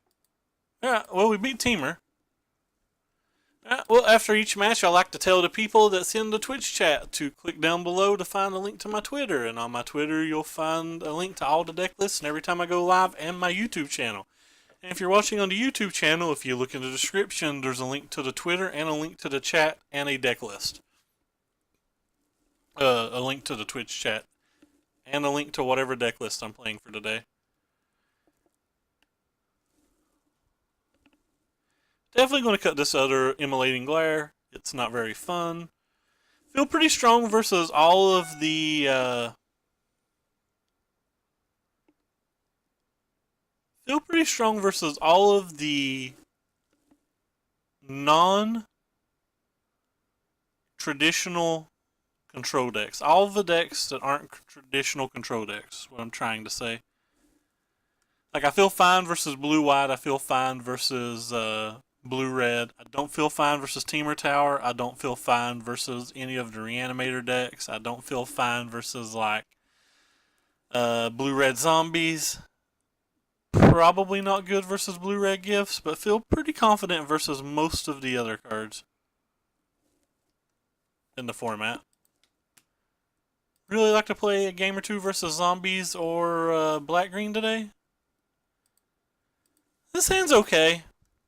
It's nothing spectacular. We've got one thing to cycle to help us hit a land, but we're on to play. We have one interactive spell. I really wish it was an Effort Meltdown. One of the reasons that this card sucks so bad being not an Effort Meltdown is because, like, say on my turn 3, I do nothing. Their turn 3, they play a creature that I need to kill. Well, going into my turn 4, if all I have is an Immolating Glare to kill it, I can't play one of my draw 2s. And that's one of the reasons that the Effort Meltdown's in the deck. It's just mana efficiency. You never want to be spending your mana when it's the draw 4 turn.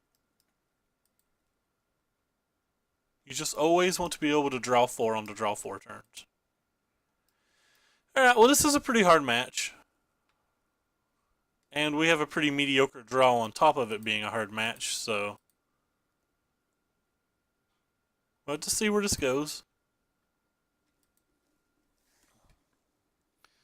They can just get so many God's Pharaoh's gifts that it's hard for us to really do anything.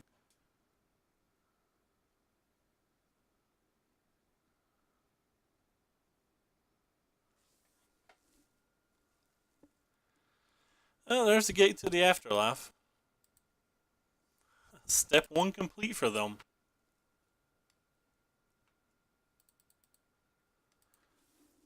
As of right now, we don't even have another land.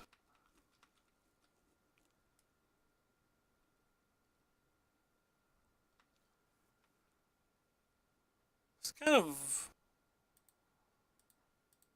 Go ahead and glare that. We want to protect as much life total as we can.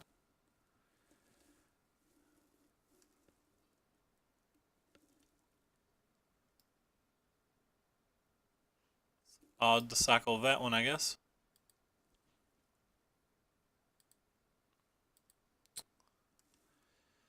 I care more about a land than I do counterspelling anything, so. Come on, opponent. Opponent's hit pretty good there. Had to put an approach on the bottom. We need to land.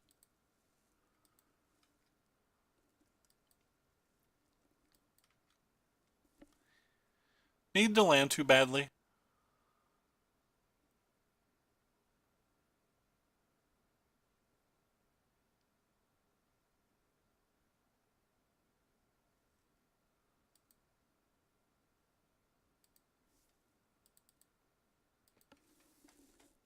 We do have 2 of 40 of the councils in the main deck, which are great versus his combo if we get there, but... Well, that's 6.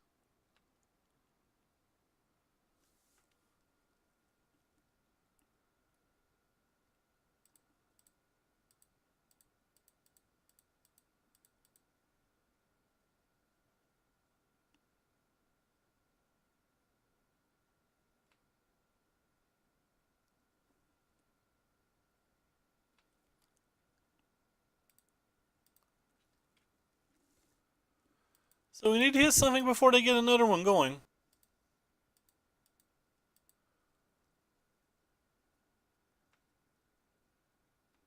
We do have the full 4 cast outs, which is somewhat useful. One of them's already gone, though. Put you on top, you on bottom, because we still have to find more land. That's a little disappointing.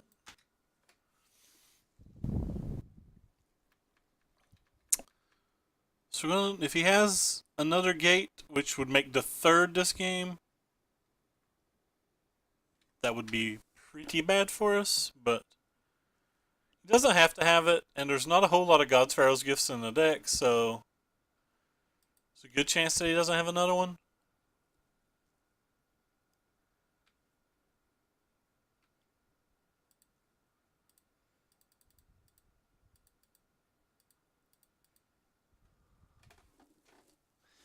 If he does, though, not in great shape.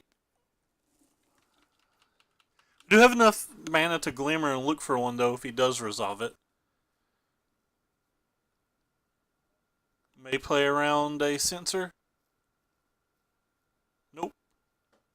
Doesn't look like he's playing around a Censor.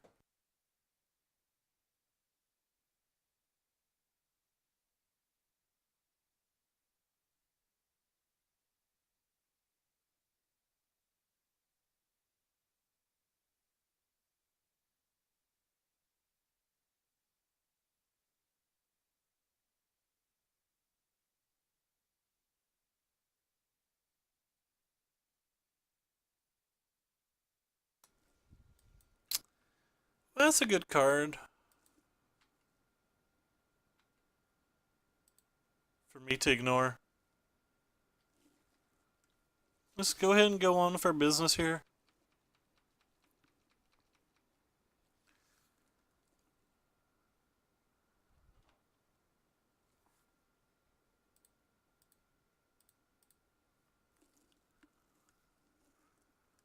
Take Zeno damage.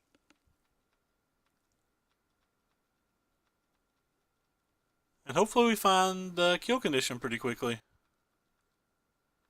He's still attacking for some reason. I'm not sure why. Take more time off of his clock. Sure. We'll keep the cast out, of course.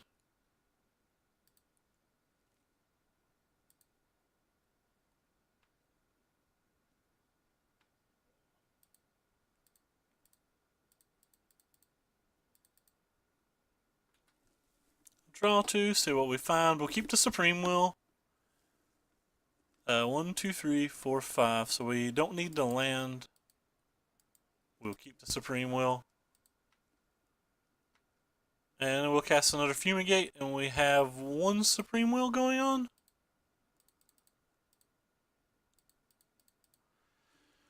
To either counterspell a God's Pharaoh's Gift, or if things go poorly for us, we can tutor to look for an approach, or we can tutor to look for a cast out.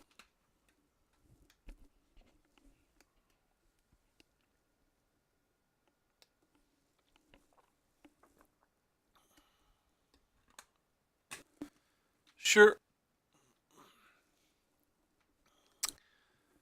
That's a bit of a problem.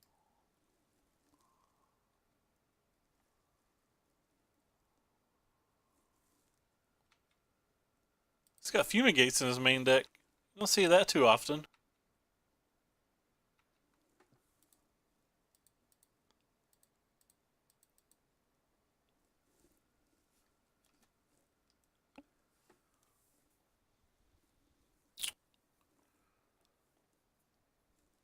Well, I guess we'll take this one.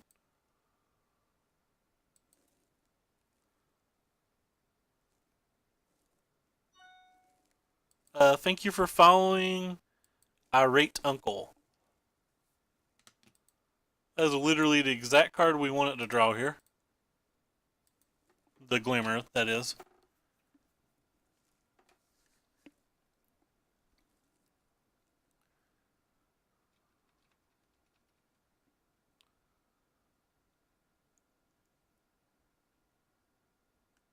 Another Champion's fine. Go ahead and always yield to that.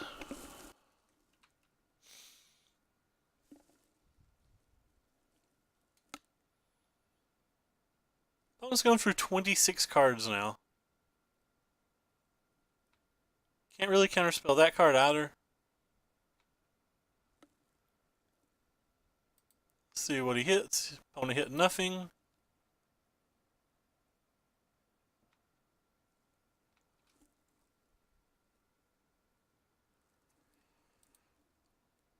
Don't really want to take damage, and we would rather kill 4/4 than whatever we can kill next turn.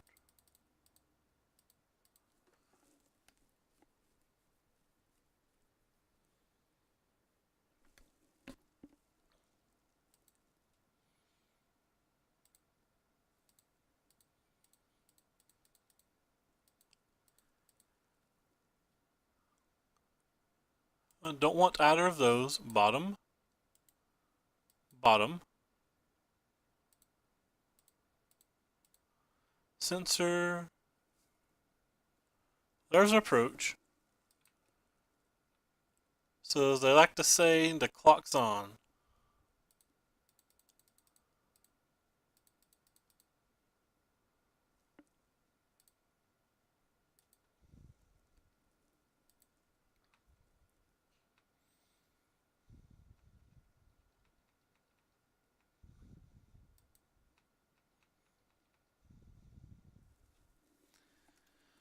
So the card's 7 cards down now.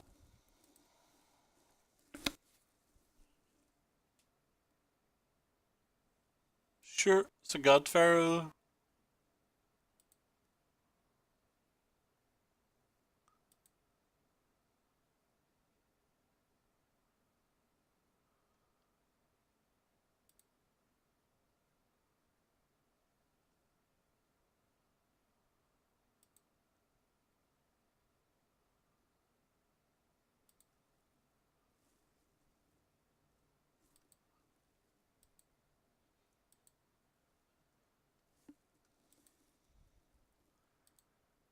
It is now 6 cards down.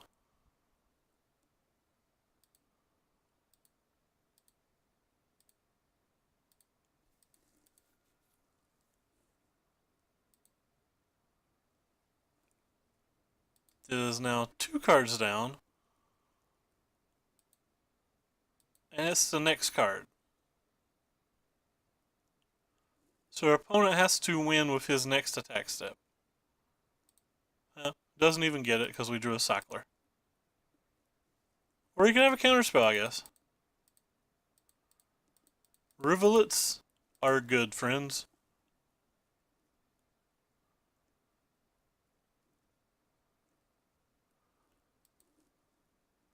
They have conceded, apparently, before we could win. That's fine. Anyway, the authority of councils are good in this match. The gates are fine in this match. The Descends are fine in this match. All the counterspells are fine in this match. And believe it or not, the cats are fine in this match. As odd as that sounds. Censors are actually not particularly great. They typically have a ton of extra mana. Same with the lower end on the card draw spells. It's okay to cut a couple fumigates because we brought in the Descends. It's okay to cut a couple of the card draw spells. And then your guess is as good as mine, friends, after that. Really don't know what else to take out. Maybe the cats just aren't good enough? Cats are probably better on the play than the draw.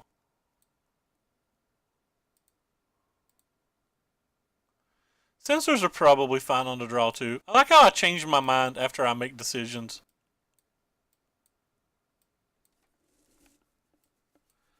Just casually make a decision, change my mind. Blessed Alliances aren't particularly great. I could probably cut those. This hand's terrible. That's good enough to keep, though. They're just slow enough that I think this hand's good enough to keep. If we'd sideboarded out all 4 fumigates, I probably wouldn't keep it. Apparently we only sideboarded out 1 when I meant to sideboard out 2. I am not on my game today. But they had their best turn 1 play.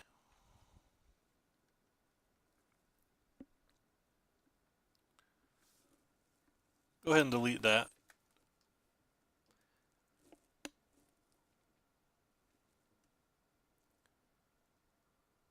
That's odd. Did I just misclick that? I had to just misclick that, right? Like, there's no reason to do that. Yeah, they certainly misclicked it. Because they tapped their mana and then they didn't even do anything. Well, that sucks for our opponent.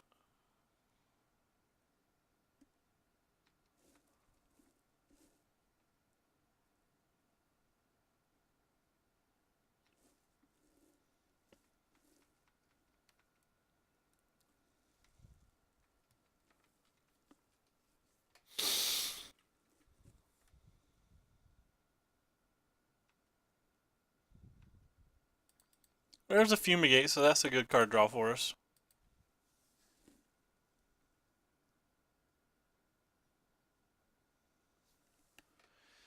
So they hit a gate. They have 3 cards in their graveyard.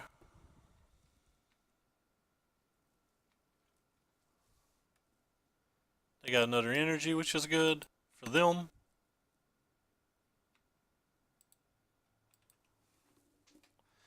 We're drawing the wrong half of our deck. So another gate, that's good for us as well. 1, 2, 3. Still at just 5.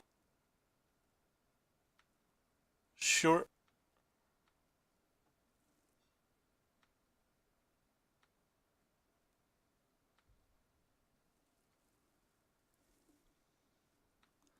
Still be well past 6 now. They have at least 3 activations banked. Don't want either of these lands.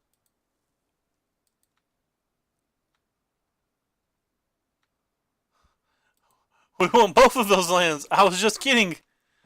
Bring them back, please.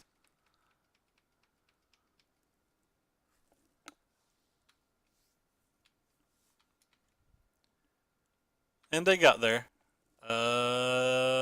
I guess a Blessed Alliance is the worst card in their hand.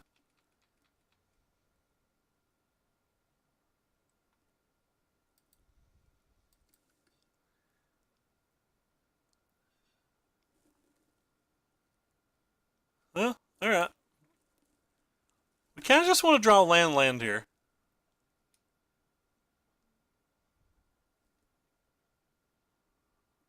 They're attacking instead of milling. Find that peculiar. Land? That's not a land. Oh well, don't have an option.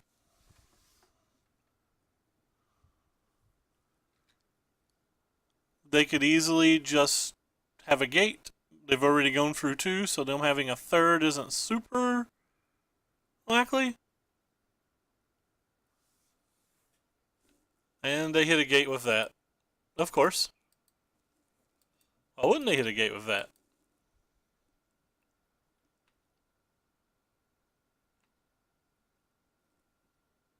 They probably have Fragmentize. But we'll just have to hope. Not hitting a bunch of land drops has been pretty brutal this game.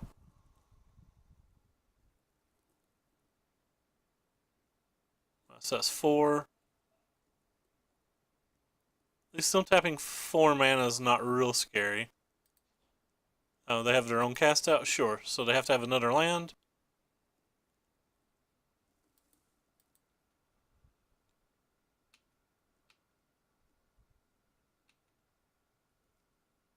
Go ahead and see if we can hit a land with this one. And we did.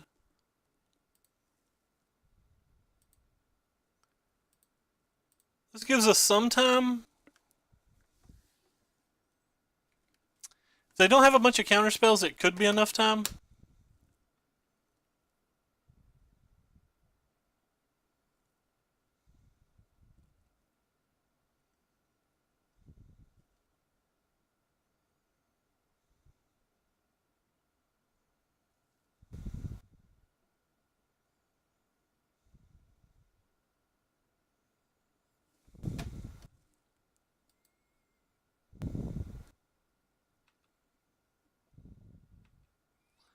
Well, we missed. So, what's our best play when we missed?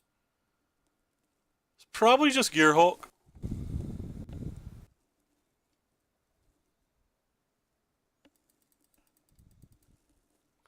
It's probably Gearhulk into the Glimmer.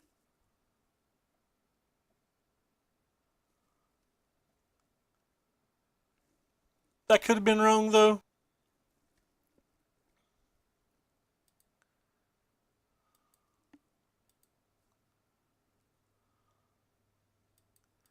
It's probably pretty hard for us to win when they get the second God's Pharaoh's Gift when we're still missing lands.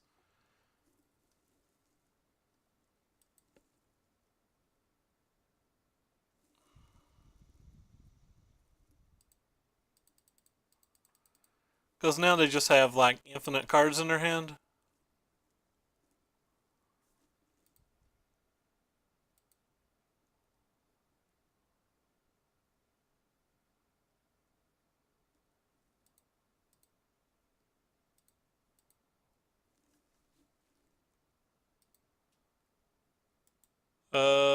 Bottom top.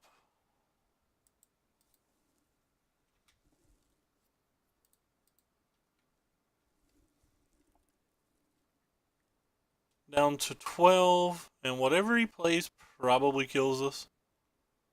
I mean, he's got 7 cards in hand, right?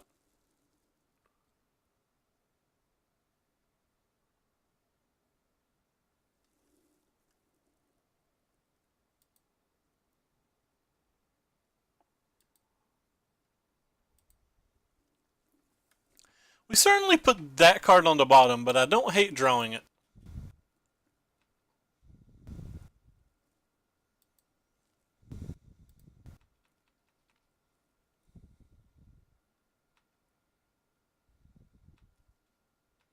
I definitely did not misclick this time.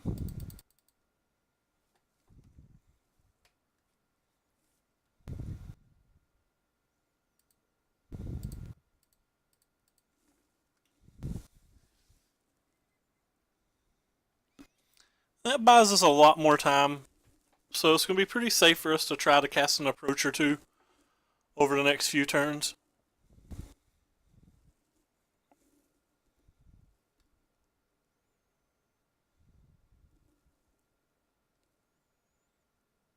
Second negate will probably kill us.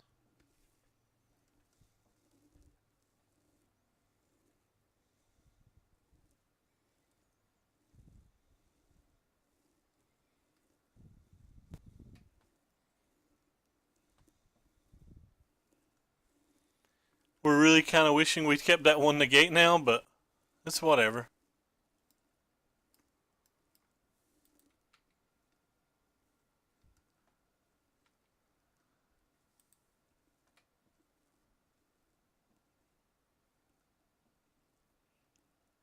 Is it bad that I just kind of want to cast a Descent?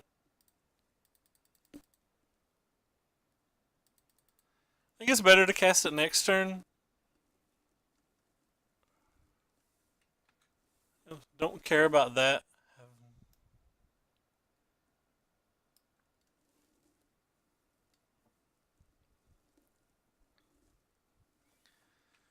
So we have 7 turns.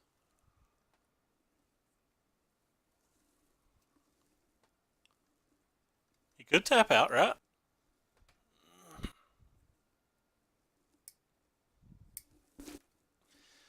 Seal 40 of the Council list is just doing a crap ton of work.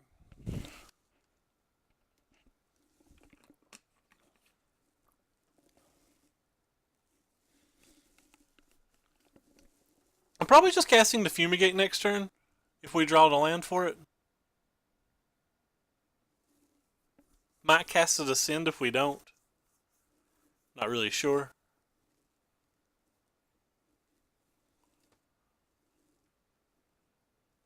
We are taking 11 damage this turn. Oh wow, we're taking even more than 11. So yeah, we really want to draw an untapped land now. And we really hope it resolves.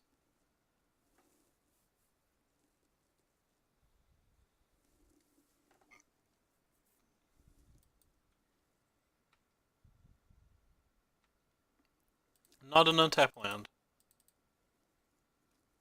And we're dead if they have another negate. The odds of them not having another negate are extremely low. But I think we'd have won that game extremely easily if we'd hit either of those lands earlier in the game. I mean, we're on turn 12 now. If we'd had one more land, we would have probably even won from the board state we were in.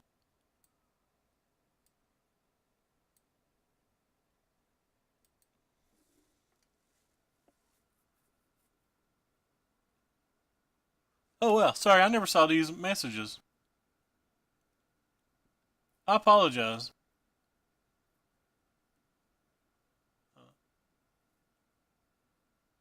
I guess never mind. I did see those questions. MTG bot's confusing me. We'll keep. I mean, it happens. Happens a lot on Moto, to be honest. Happens a lot. It happens a lot more in Moto than on paper.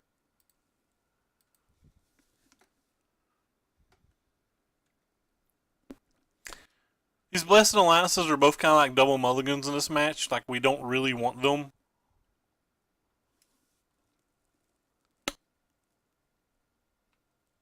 Pretty well just want to draw lands now.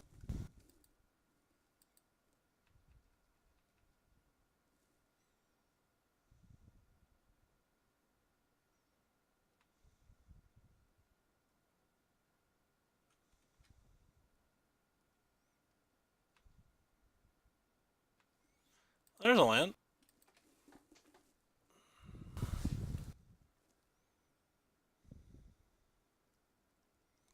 Untap and draw a land is what we want.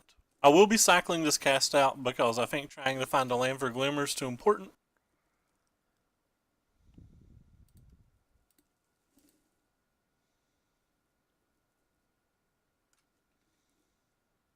Yeah. Oh, definitely.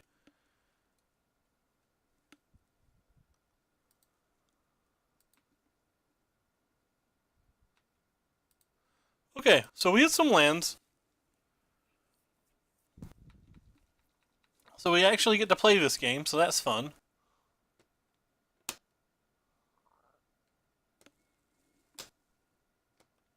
Is it bad that I kind of want to cast out that? I don't think it's right to, but I kind of want to. We definitely don't want that. We probably want to keep that one just in case.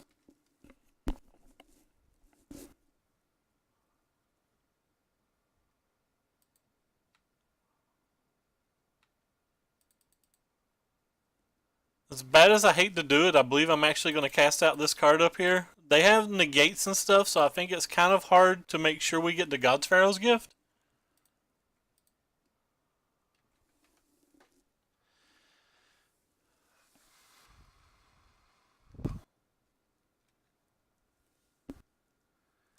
I generally don't like to cast a cast out on a gate because it doesn't really do a lot. They just have more gates, they have their own cast outs, they have fragmentizes, but like, wasn't feeling particularly confident that I would get another chance to get the gate.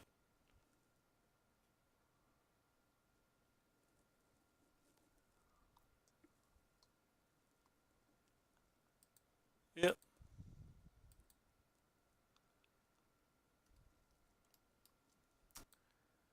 There's a God's Pharaoh.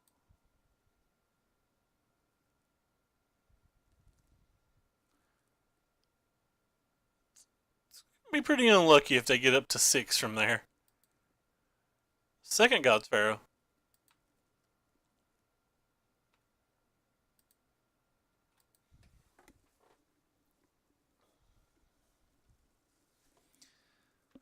It's just really hard to get it because I gotta tap a 7-mana sorcery at some point. They can always just be like, well, we're gonna use our gate now. La di da. You know?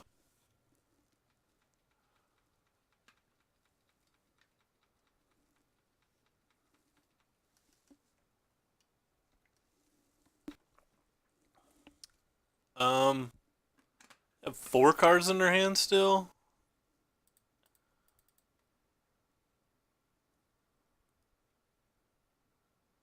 I guess it's correct just to get a land.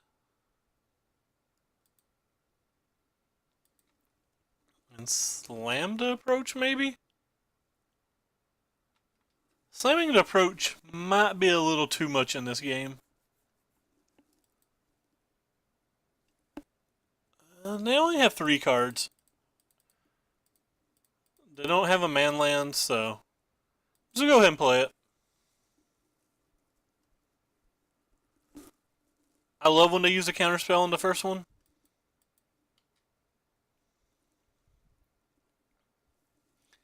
Every time they use a counterspell in the first one, I get ridiculously confident.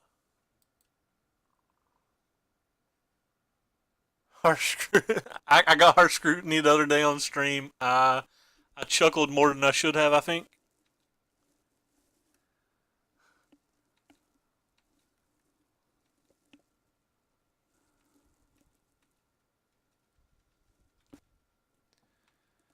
So opponent has to have all reactive spells. We know they don't have lands, and we know they don't have creatures. So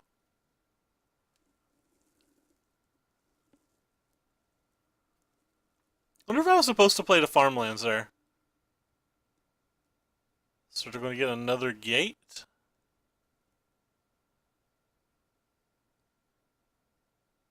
I mean, I guess I counterspell it. Seems like a loose use of a counterspell, though.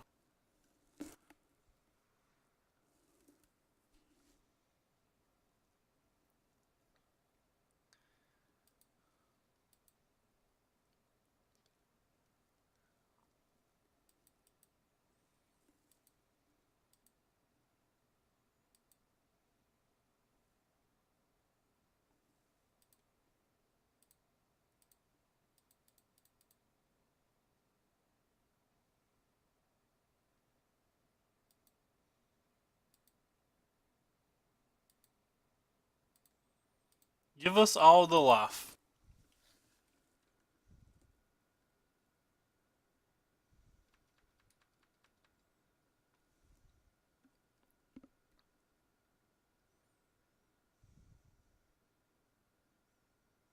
For...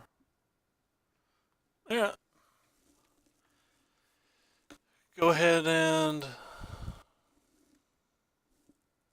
Opponent still has 3 cards in hands that aren't lands and aren't creatures. I'm guessing they're all counterspells then, which is super bad for me. Can't really think of what else they would be. He's not showed us anything else.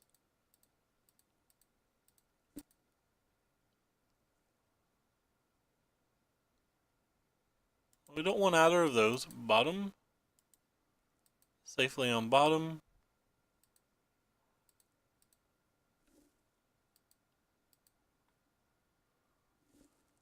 Oh yeah, no, 40's pretty solid in this match.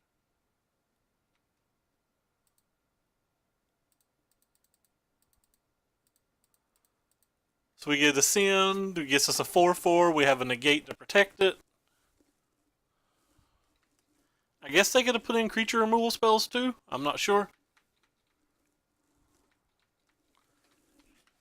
I said we have a 4/4 to protect it, but I meant we have a negate to protect it. What's the opponent have?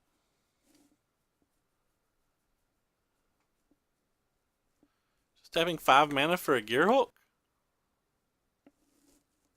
I mean, I guess that's fine.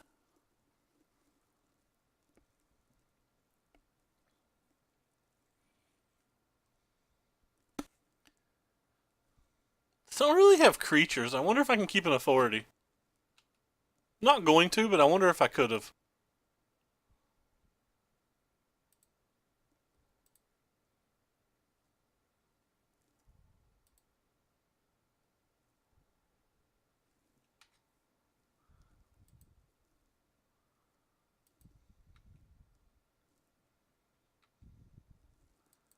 There's another Descend if things go poorly.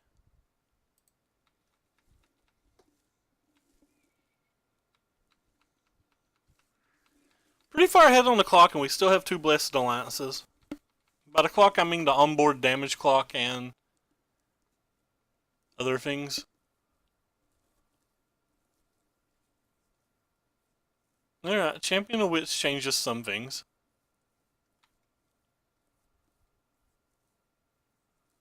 He discarded a land and a crane. Sure.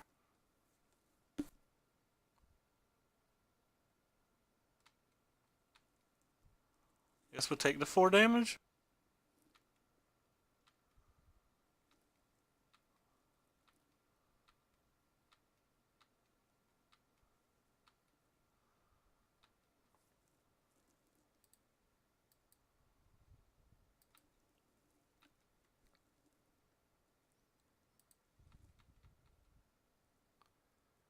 Actually, just gonna cast this Utter Descend.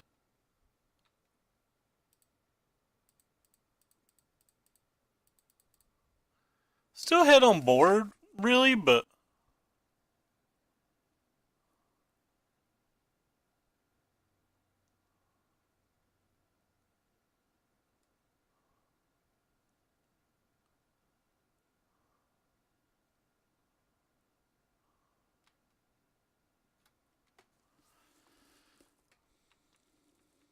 what'd you realize? We just have to draw an authority before our opponent kills us.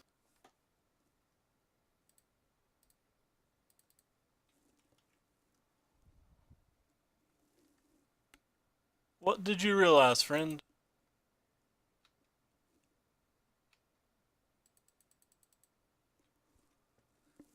I almost let that resolve, just because of our blessed alliances.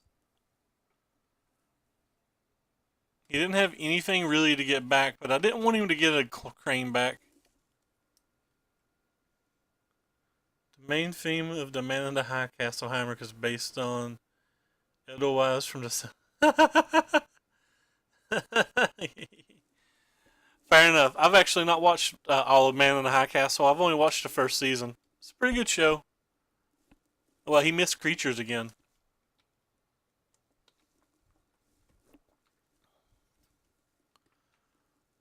That is an odd time to notice that, though.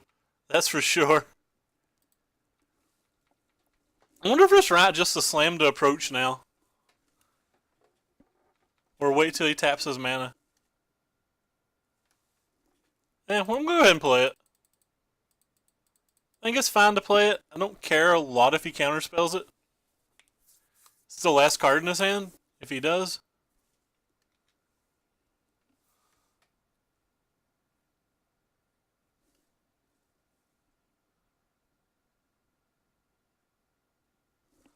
Fair.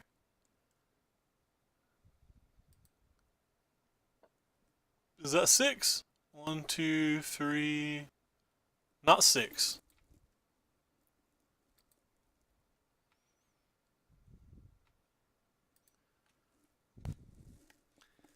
So if our opponent bricks next turn, we've got it in this weird game.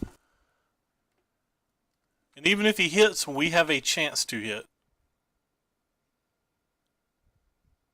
He bricked. I don't think there's another creature in the graveyard.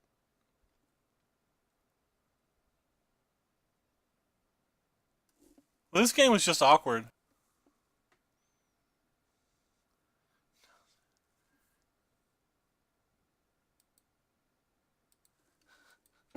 That's fair.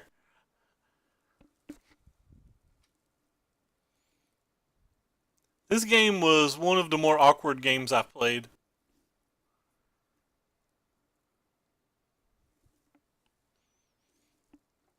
But we got the win. We had a lot of stall left too.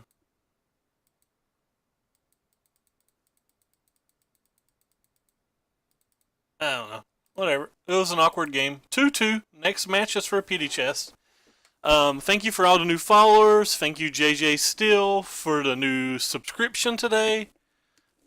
Anybody in the Twitch chat, you can look down below for a link to my Twitter or to see every time I play live and all my decks I play.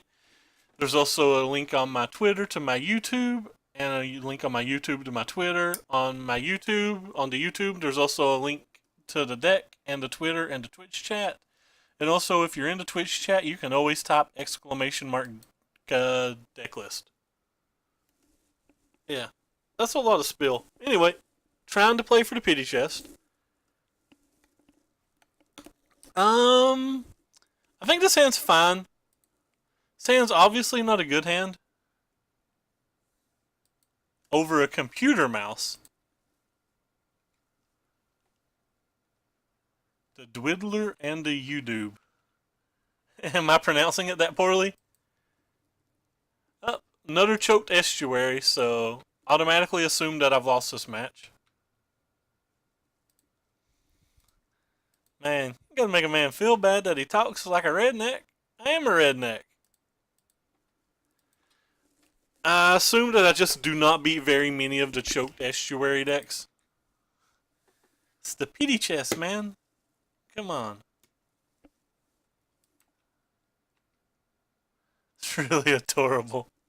Well, thank you.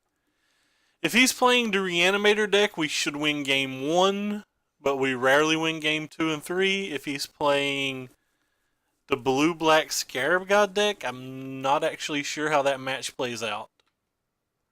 I assume he's a massive favorite, but I have actually never played versus it. I've watched Nassif play it a few times.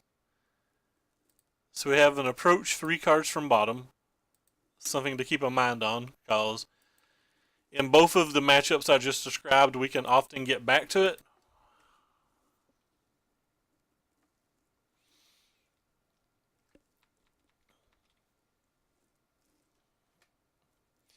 We're just going to assume he's the Scarab God deck, and we're going to play accordingly. What are you trying out today? Oh, that's a good place to put Fatal Pushes.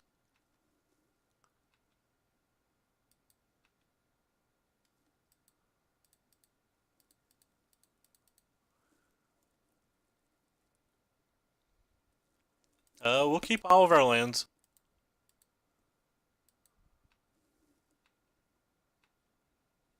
We'll go ahead and play one of these.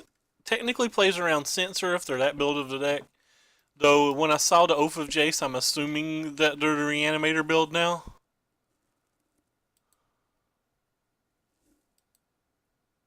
A 1-up farm and market instead of a... That's the... I know what the first half of that card does. I do not know what the second half of that card does.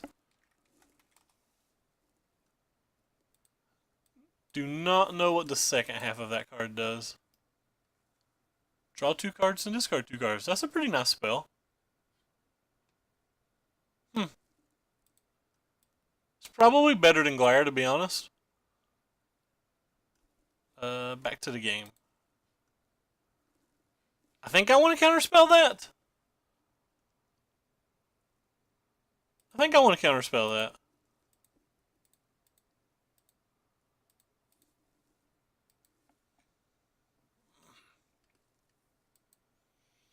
It's a little bit slower, but it's got more usefulness into the late game. I kind of wanted that card in the graveyard because I want them to tap 7 mana to use it at some point.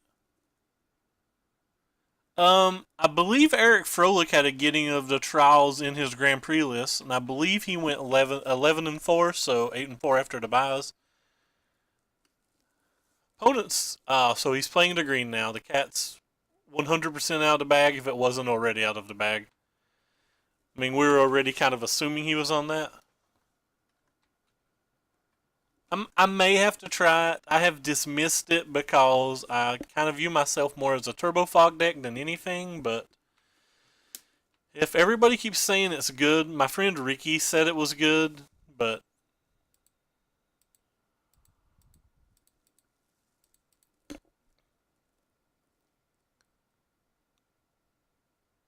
well, don't want either of those. Well, we don't need this anymore. Hello, deck. Well, that was a nice 5 draw steps in a row.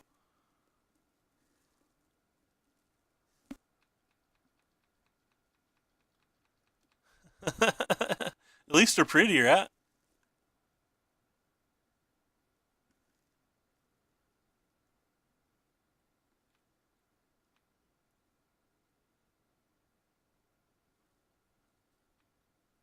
Does it work against the Chandra emblem?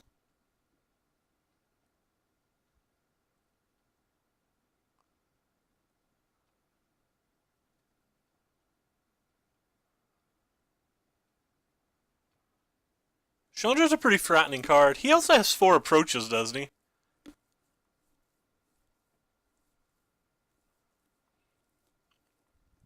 Kind of shocked that we're at this state of this game.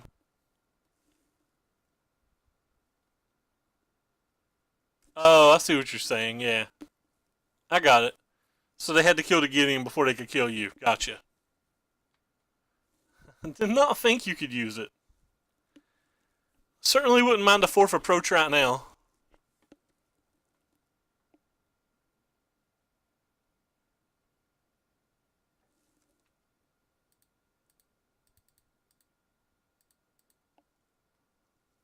Um, well. Alright.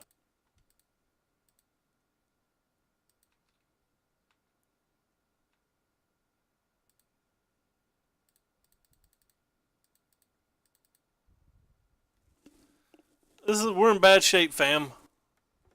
We are also 30 card deeps without finding or 30 cards deep without finding an approach. So typically don't do well in games like that. Now he can resolve whatever he wants. Not a lot we can do about it.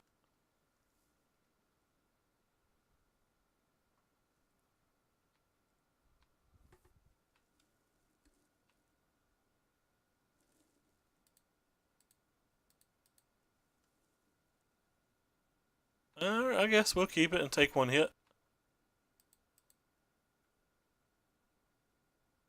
Meh. Main face play it, I guess. Might not want to take the hit if we hit. Like a Fumigate, we could just play Fumigate. No Fumigate, so I guess we're at least taking a hit.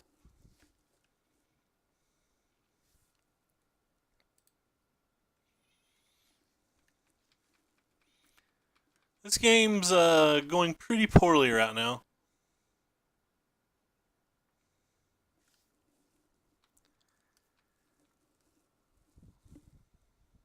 We've only saw 1 Fumigate in the top 25 cards too. We've not put a Fumigate on bottom.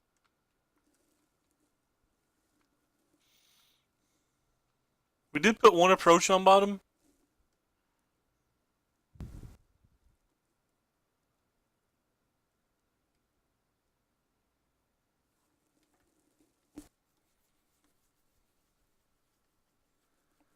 A Gonti. Oh, that's kind of brutal to be honest.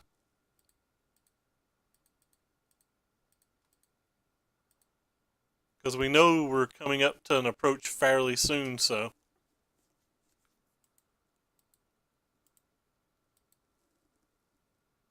Alright, we hit an approach. So that's very good for us. Haven't done the math, but there's a good chance we can just draw to approach next turn.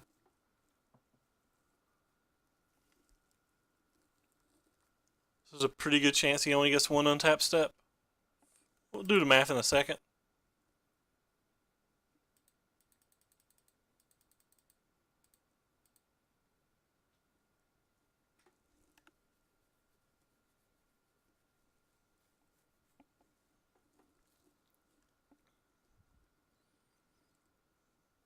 Nope, not guaranteed.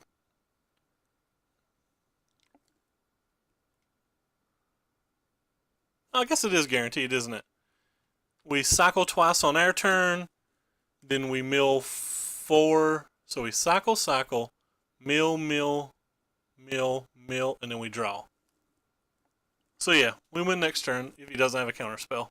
Or a Gonte or something of that nature.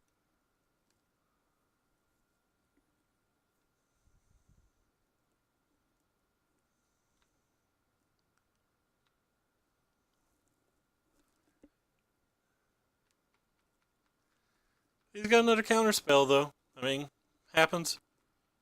Problem is, post-board, he'll definitely have it.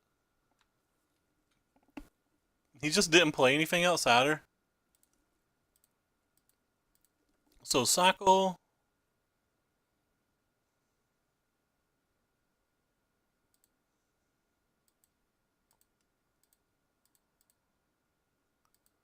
Cycle.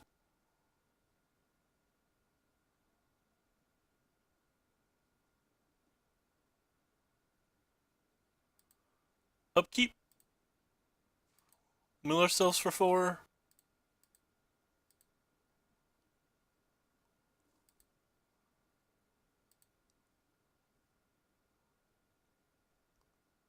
And then draw approach. And it may be enough, it may not.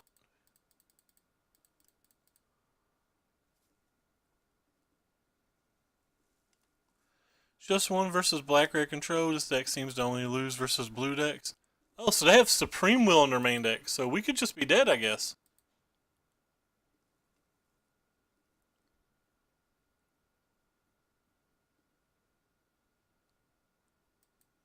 It's 12 damage. We wasn't expecting that at all. It's the first one I've played versus that's had a Supreme Will. I guess we could have played around it.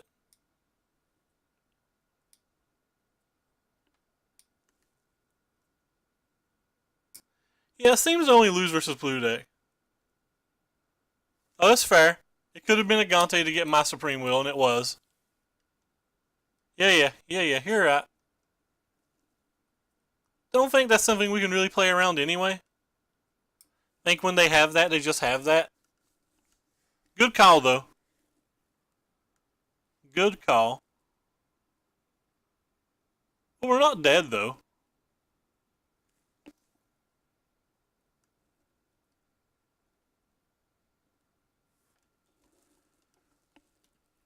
And we know we have another approach in like the top 10-ish cards.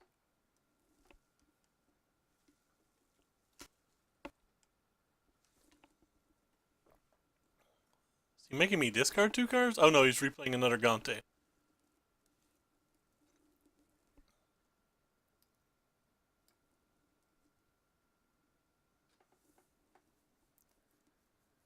So we're getting pretty close to drawing our other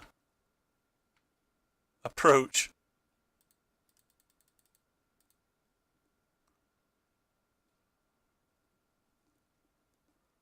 One of our rivulets is gone. There's no hard counters, so we don't have to worry about this not resolving. This will resolve. Sure.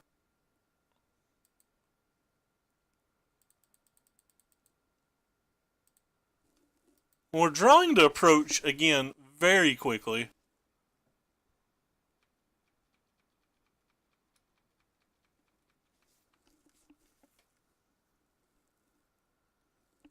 I always forget about the Gante because it like hides it over here in a zone that I rarely ever click.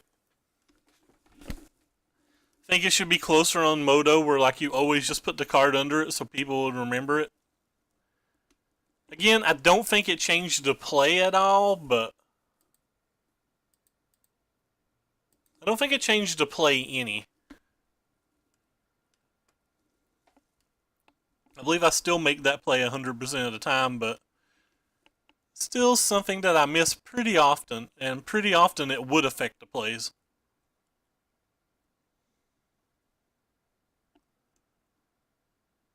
They finally have target opponent discards 2 cards.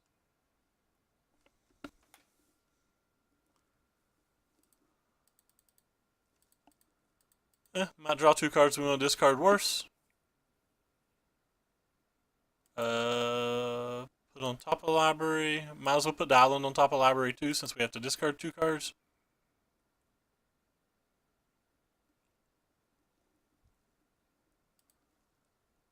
We discard the island. And a random Blessed Alliance.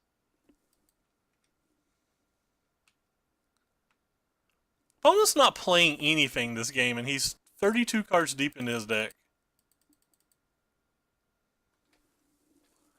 Again, I have no hard counter, so I don't have to worry about it this time.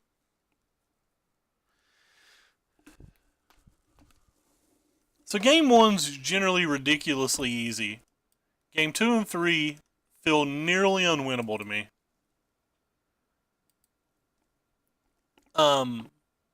Negates are fine.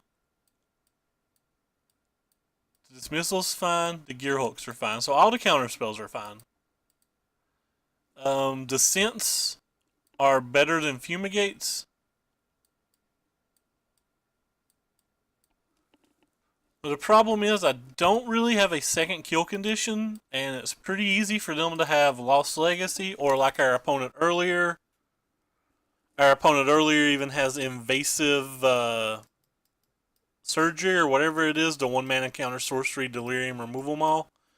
So like I generally need another kill condition, but like none of my kill conditions seem to do a lot. Like he's got a million spiders. Spiders are great versus this card. Spiders are great versus this card. He's got black gearhulks. Black gearhulks are great versus this card. None of my alternate kill conditions seem to do anything in this match. I guess we'll just try these.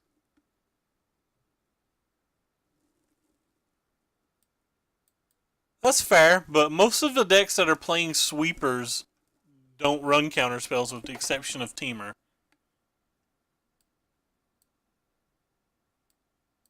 I'm going to keep all my sensors. Oh wait, no, I'm going to get rid of some of these. I'll bring you guys back.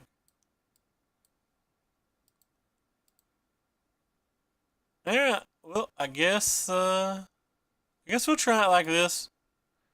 I can't imagine the Linvalas are any good either. If we're going to get paired versus more and more of these like kind of off the wall controlish decks, then we might have to alter the sideboard. But like, we just don't beat these reanimator decks. I'm like 0-5 versus them lifetime or something. Like none of my post board plans work versus them. Now keep that in mind that when I say, you know, I'm probably 170 matches deep on the deck, so like getting paired versus them 4 or 5 times is kind of low. I have not been keeping up-to-date records, so I can't tell you guys records this time.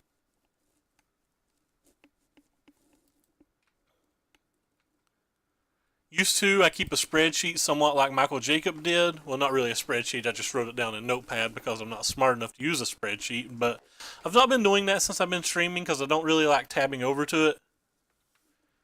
I don't think the scavenging grounds would help any. Like, that's... them getting stuff out of their graveyard isn't why we lose. It's them going through 30 cards and finding every single negate and every single transgress in their deck is why we lose. So they don't have any blue mana. You draw and discard? I guess if I'm discarding that one.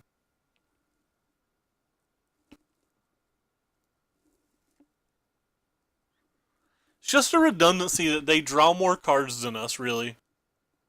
They find all of their answers due to drawing more cards than us.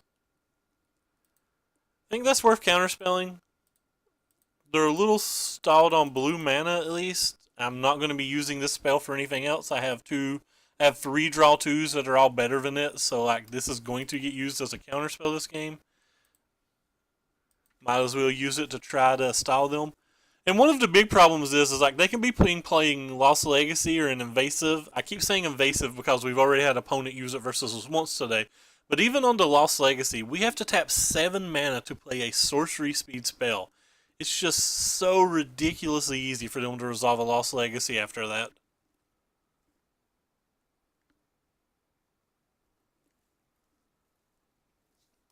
And even if we wait till like we have 8 or 9 mana and can protect it, like it's easy for them to have a Lost Legacy and a negate, for example.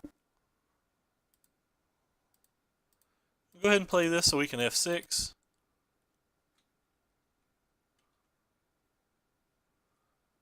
We'll keep both.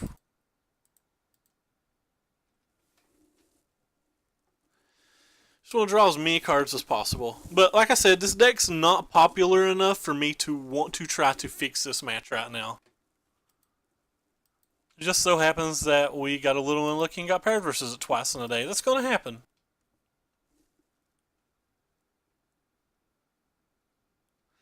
Going for the beatdown is very hard versus the reanimator decks because like they have graph widows that just basically stop all of our beatdown with one card. Like we just don't beat graph widows.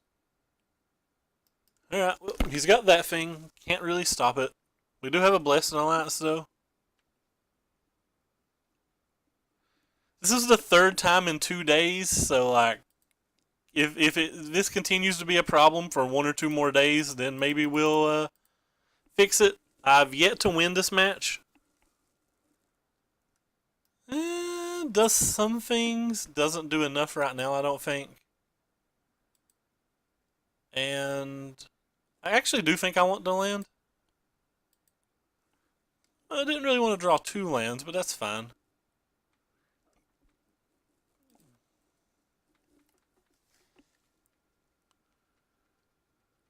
Yeah, I'll always win the first game. I've yet to lose the first game.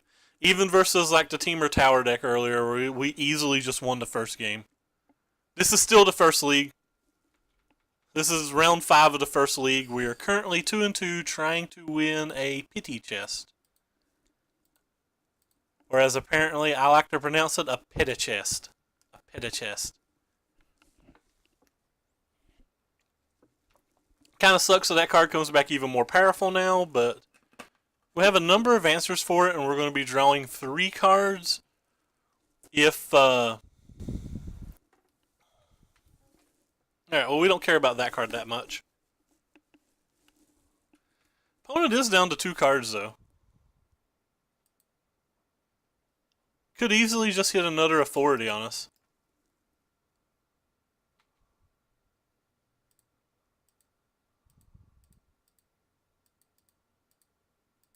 One of our 2 rafts is on the bottom of the deck.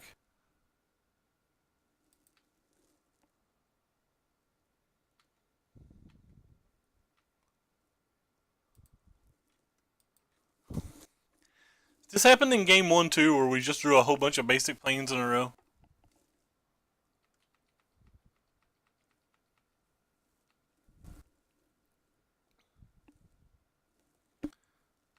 Pretty sure I'm just going to cast a Gear Hulk and block. Don't really care what he resolves, so I don't think casting a Gear Hulk's that bad here.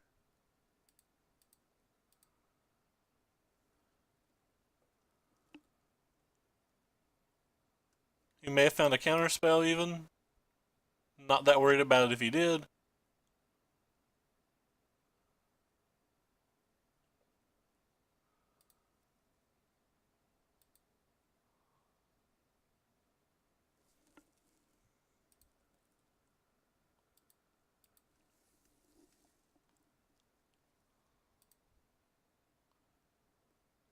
I think I'm actually going to keep both of those.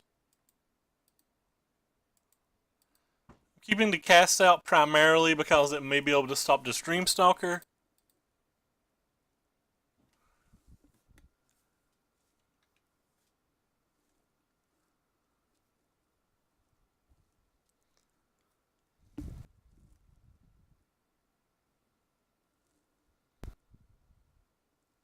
That's a Liliana. That's a good one.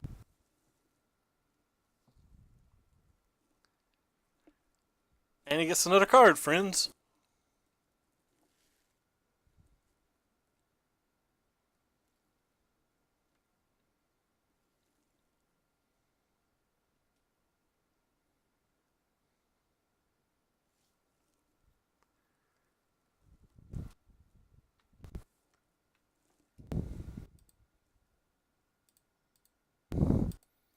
So we don't know. There might not even be another removal, or there might not be another. There might not even be another approach in our deck.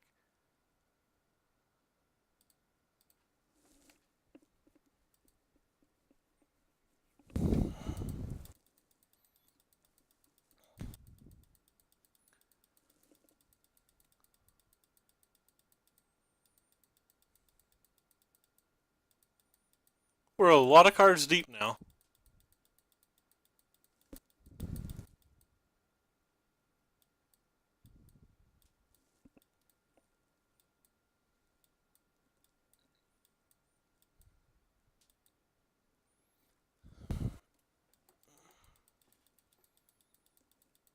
Opponents back up to 3 cards plus the 2 they got from the Gontis.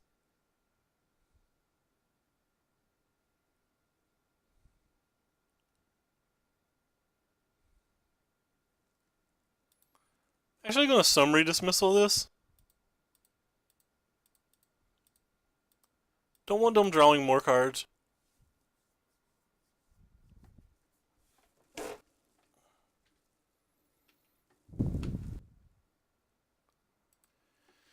Yeah, we'll wait another turn. I felt like I run badly the first match versus them, and then when I thought about it more, I just think my deck's very unfavored. They're not drawing very many cards this game, though, so if we were going to steal a post-board game, this is the game that I feel like we could steal.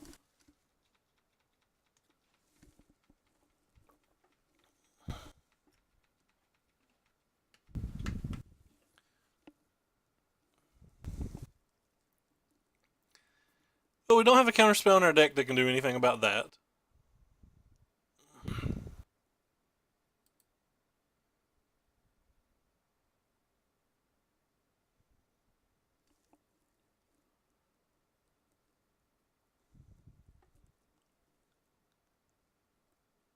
I put another Embalm card in the graveyard.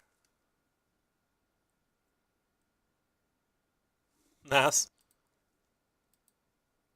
Linvala. Linvala seems like it would do some work this game. Speaking of Linvala, probably not good enough to play, though.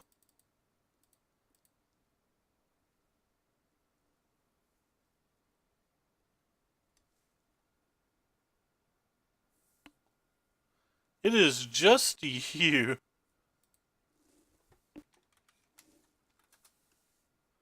Judd you.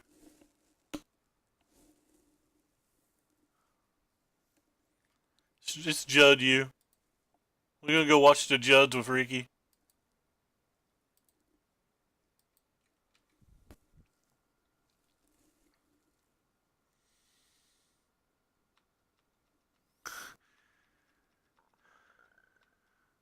It's not that nice. I'm so fat I can't even see it anymore.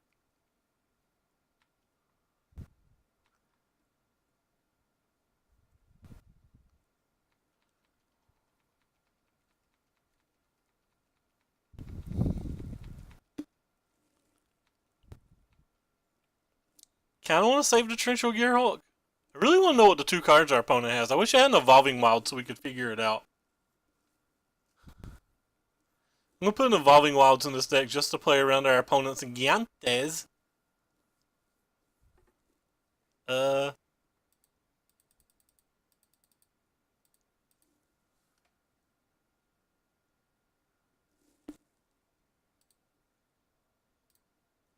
Take the summary dismissal.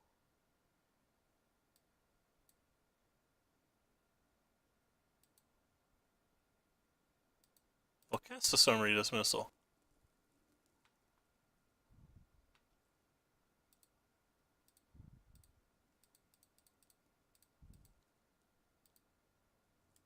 Oh, bottom.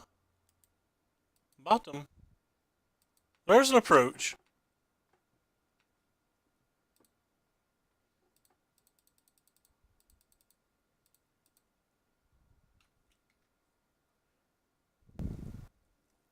We'll be a little more careful in trying to resolve this approach.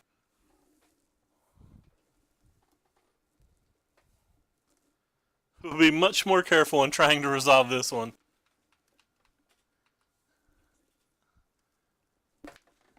Especially because our opponent's, again, still not playing spells. It can easily have 10,679 other things. Oh, it's a Lost Legacy. Oh, how cute. Well, we can't do anything about that. I guess we can spend 1 draw step and look for a negate.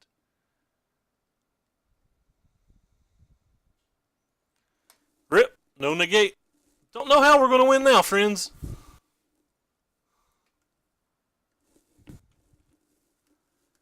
Don't know how we're going to win now.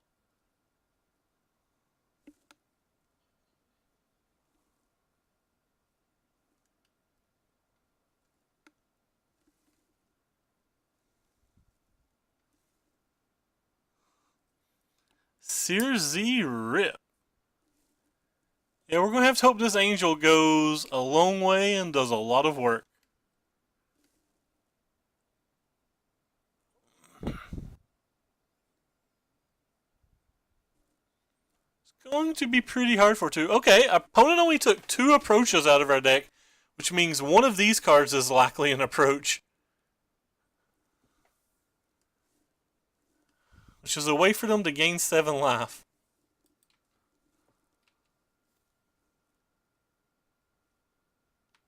Sure.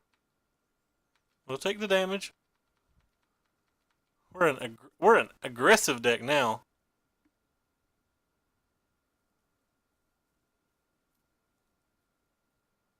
Return exiling a card. Do I care about the return at all? No, I don't, because we get a 3/3.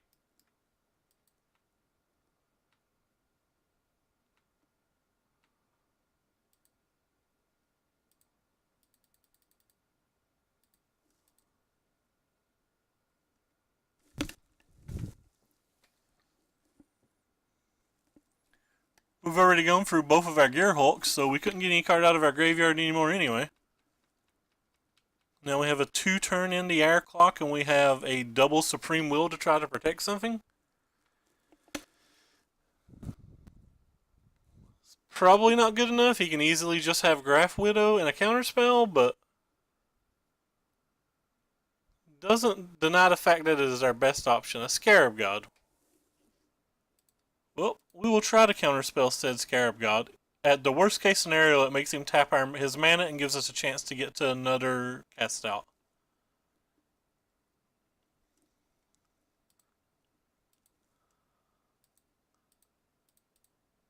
So the worst case scenario, it gives us a chance to get to another cast out. The best case scenario, it does a number of things.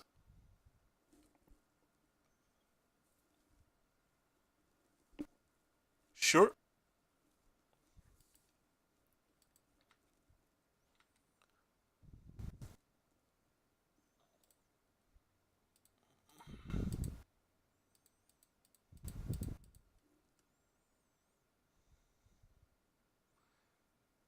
Get the Scarab God.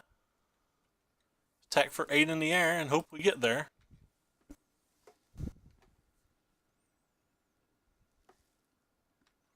I messed up. I shouldn't attack my Rivulets in case he has to play to approach or something to try to draw another turn. That was a play error by me.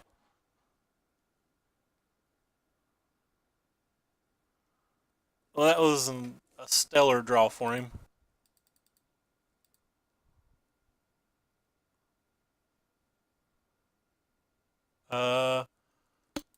Put that one on the bottom and this one on the top. Well, there's a Descent. Alright, well. That's bad for us. That's bad for us, fam. It's just more reasons why we can't really win this match.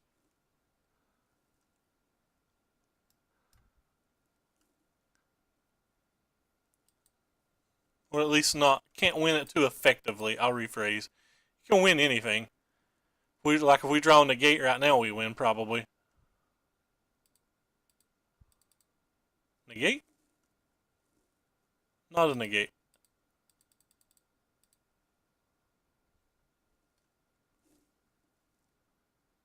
I mean, he's still got the 2 cards from us. One of them is an approach, the other one's apparently a negate.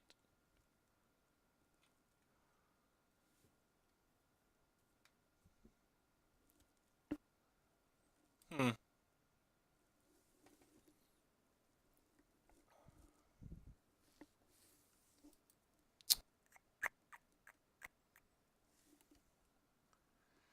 Think we send both of these at the Liliana and then play a Descend. The Liliana doesn't do anything over 1 draw step though, does it? Over 1 draw step, all it does is mill. So we could technically attack him, deal 3 damage, then play to Ascend?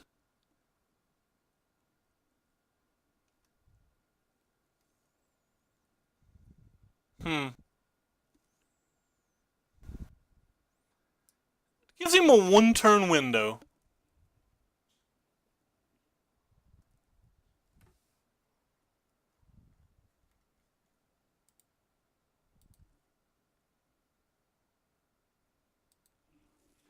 But he gets more turns when he plays the approach.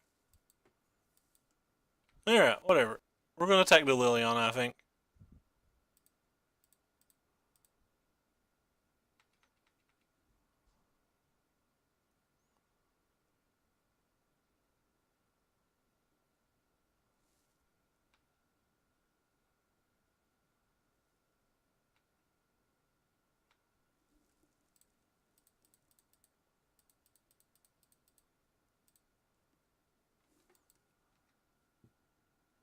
It does. It does, but I'm saying he gets multiple draw steps. And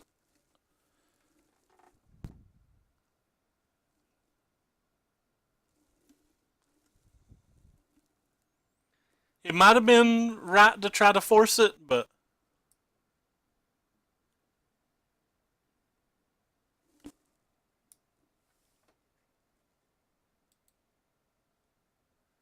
we still have another one of these in our deck, and we have another Linvala in our deck, so.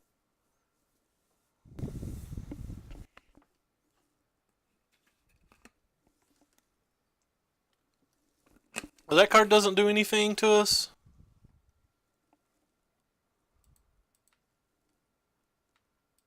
That card was a great draw.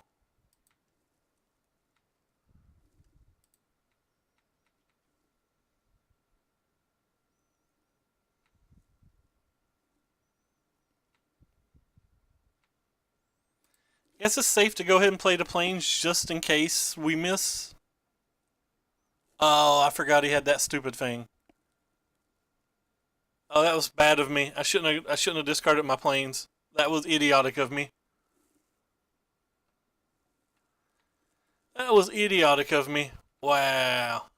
I am so bad.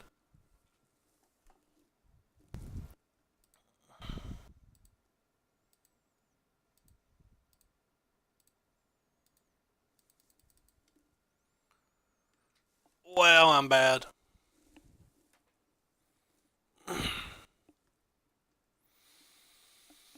Opponent has no creatures in the graveyard yet. And a Noxious Gearhulk. That's a good one.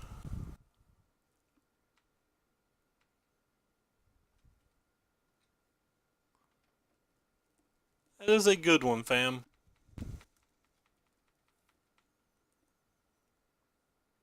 Well, I'm glad we didn't just try to kill them. I'm glad we took the lines we took. Fortunately, we're going to mill ourselves, I think. Well, he hit more gas. Opponent hit gas on every turn down the stretch. Now he's giving me an approach? I guess he drew a negate?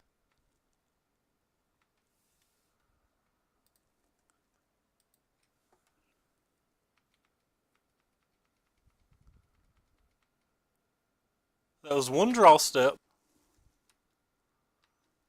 I don't want to mill myself.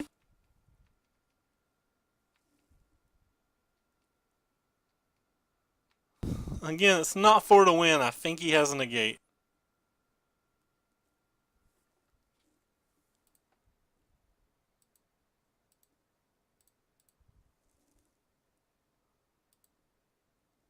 So this is 5 cards.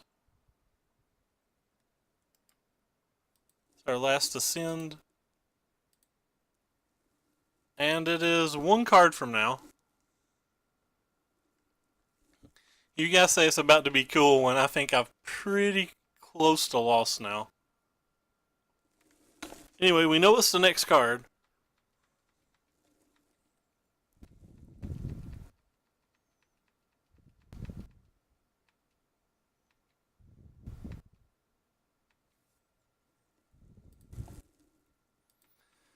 And we're not going to cast it. We're going to see if we can draw our negate. We have 1 negate in our bottom 10 cards.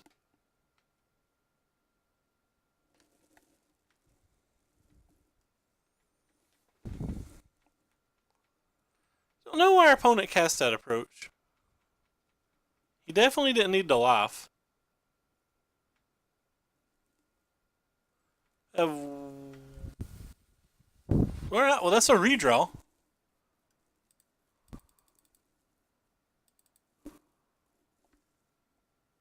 I don't have to play it.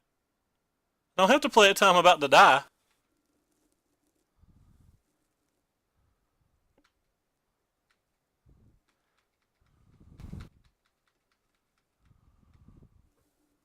I mean, I guess I could play it.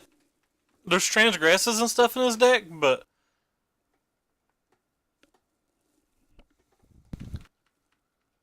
I mean, he's not even tutoring, so you know all 3 cards in his hand are gas, right?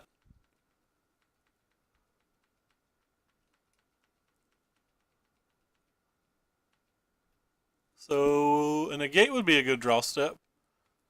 There's also 1 Blessed Alliance in these bottom few cards.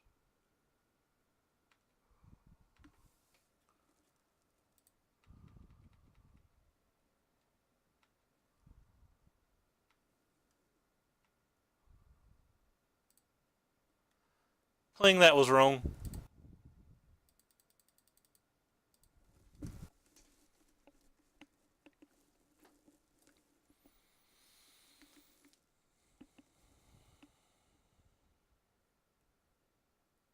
What? What?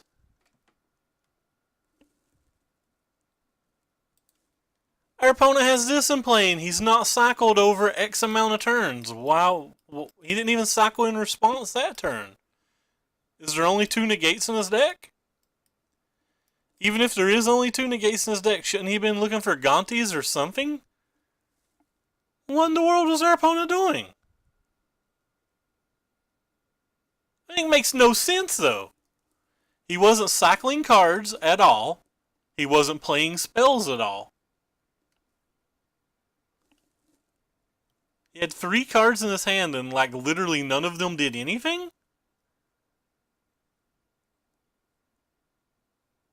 And he knew we had to cast the approach that turn?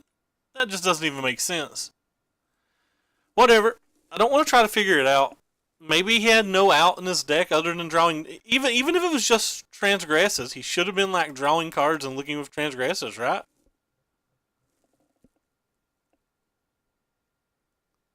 Or maybe he didn't do the math. Maybe he didn't know that we had the approach in our hand. I don't know. I'm not sure.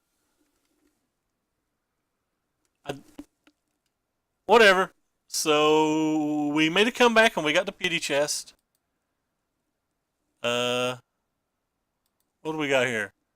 Took about 3 hours to play 1 league today because we played versus all control decks. The glare is definitely gone. I am confident the meltdowns just seem better. That's the only thing that I've decided 100% sure. All the sideboard cards seem to be doing what we're wanting. If we're going to be playing versus more of these non-blue-red control decks, we're going to have to change the sideboard a little. We may have to get rid of the Linvalas. Maybe even get rid of the Summary Dismissal. Maybe move the 40s out of the main and get a couple negates in the main or something. Not exactly sure.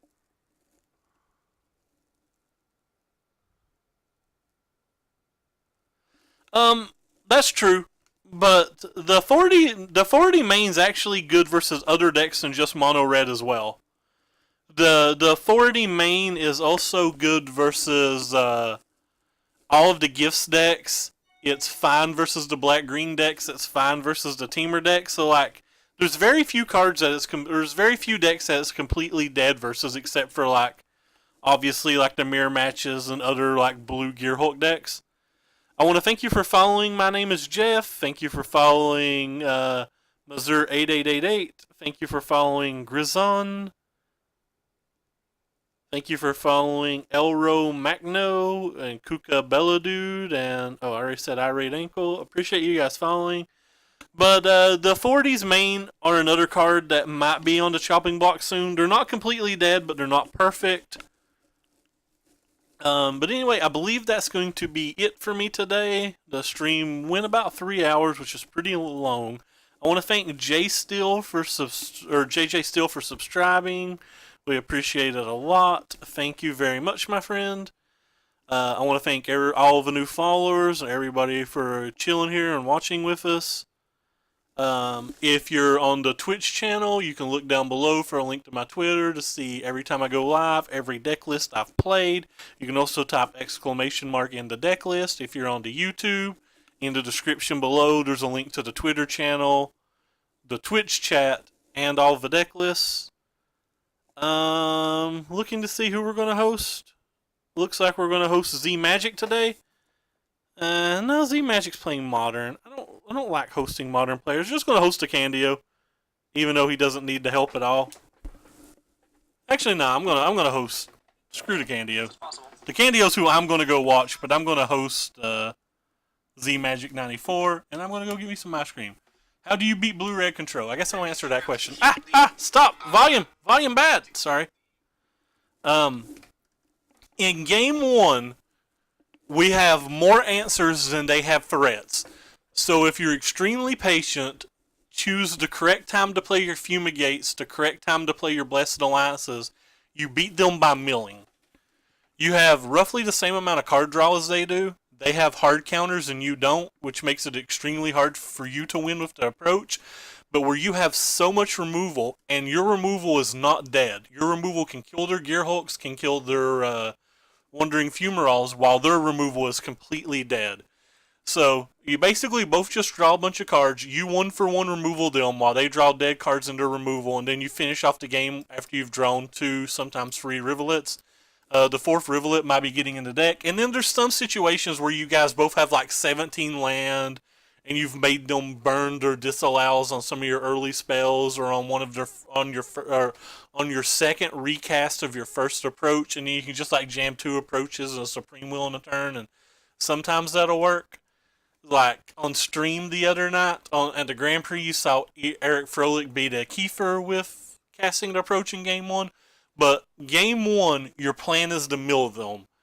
So on Moto, the game 2 is a lot harder, but where the game 1 is so slow, it comes down to clocks a lot. In Paper Magic, you'll rarely be able to win a game 2.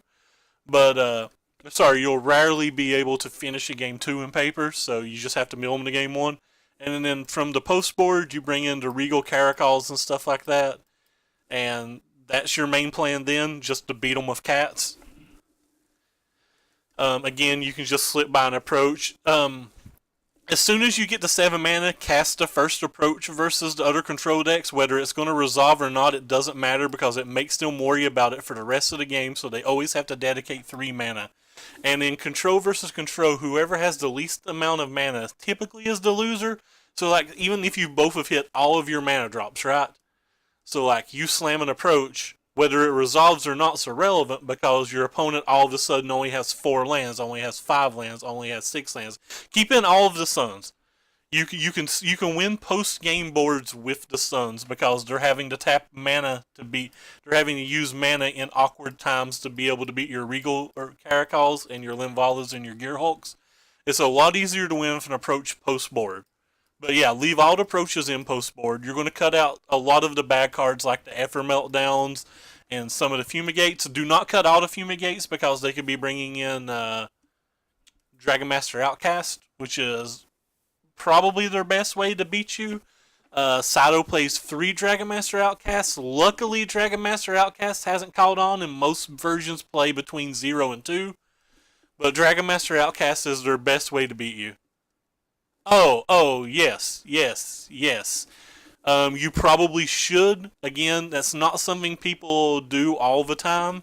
And when you're playing your Caracol later in the game, and I've already played an approach, so that's 3 mana. You have to save sometimes 2 mana for a negate or whatever, then 3 mana for the Suns. It's pretty easy for us to like be able to win a counterspell war with just our 1 negate or just our 1 Supreme Will to resolve our second approach then. But it's definitely a harder match game 2 and 3. That's for sure. But game 1's pretty easy to win. It's just extremely grindy, and you have to be extremely patient. But anyway, I've rambled on enough. Nobody wants to hear me. I'm not going to go over all that spiel again. I'm just going to host Z Magic, and then I'm going to go watch Brandon DeCandio because that kid is a genius. I shouldn't call him a kid. That's actually wrong of me.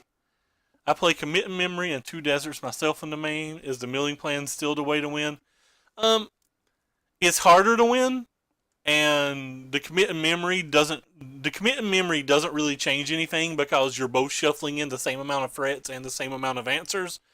I mean, obviously it gives a chance for one person to get like a horrible draw or whatever, but so the commit and memory doesn't change anything. You having the rivulets and your opponent not seeing them would change a lot. But anyway, later everybody. Appreciate you coming out and watching. Turn that off.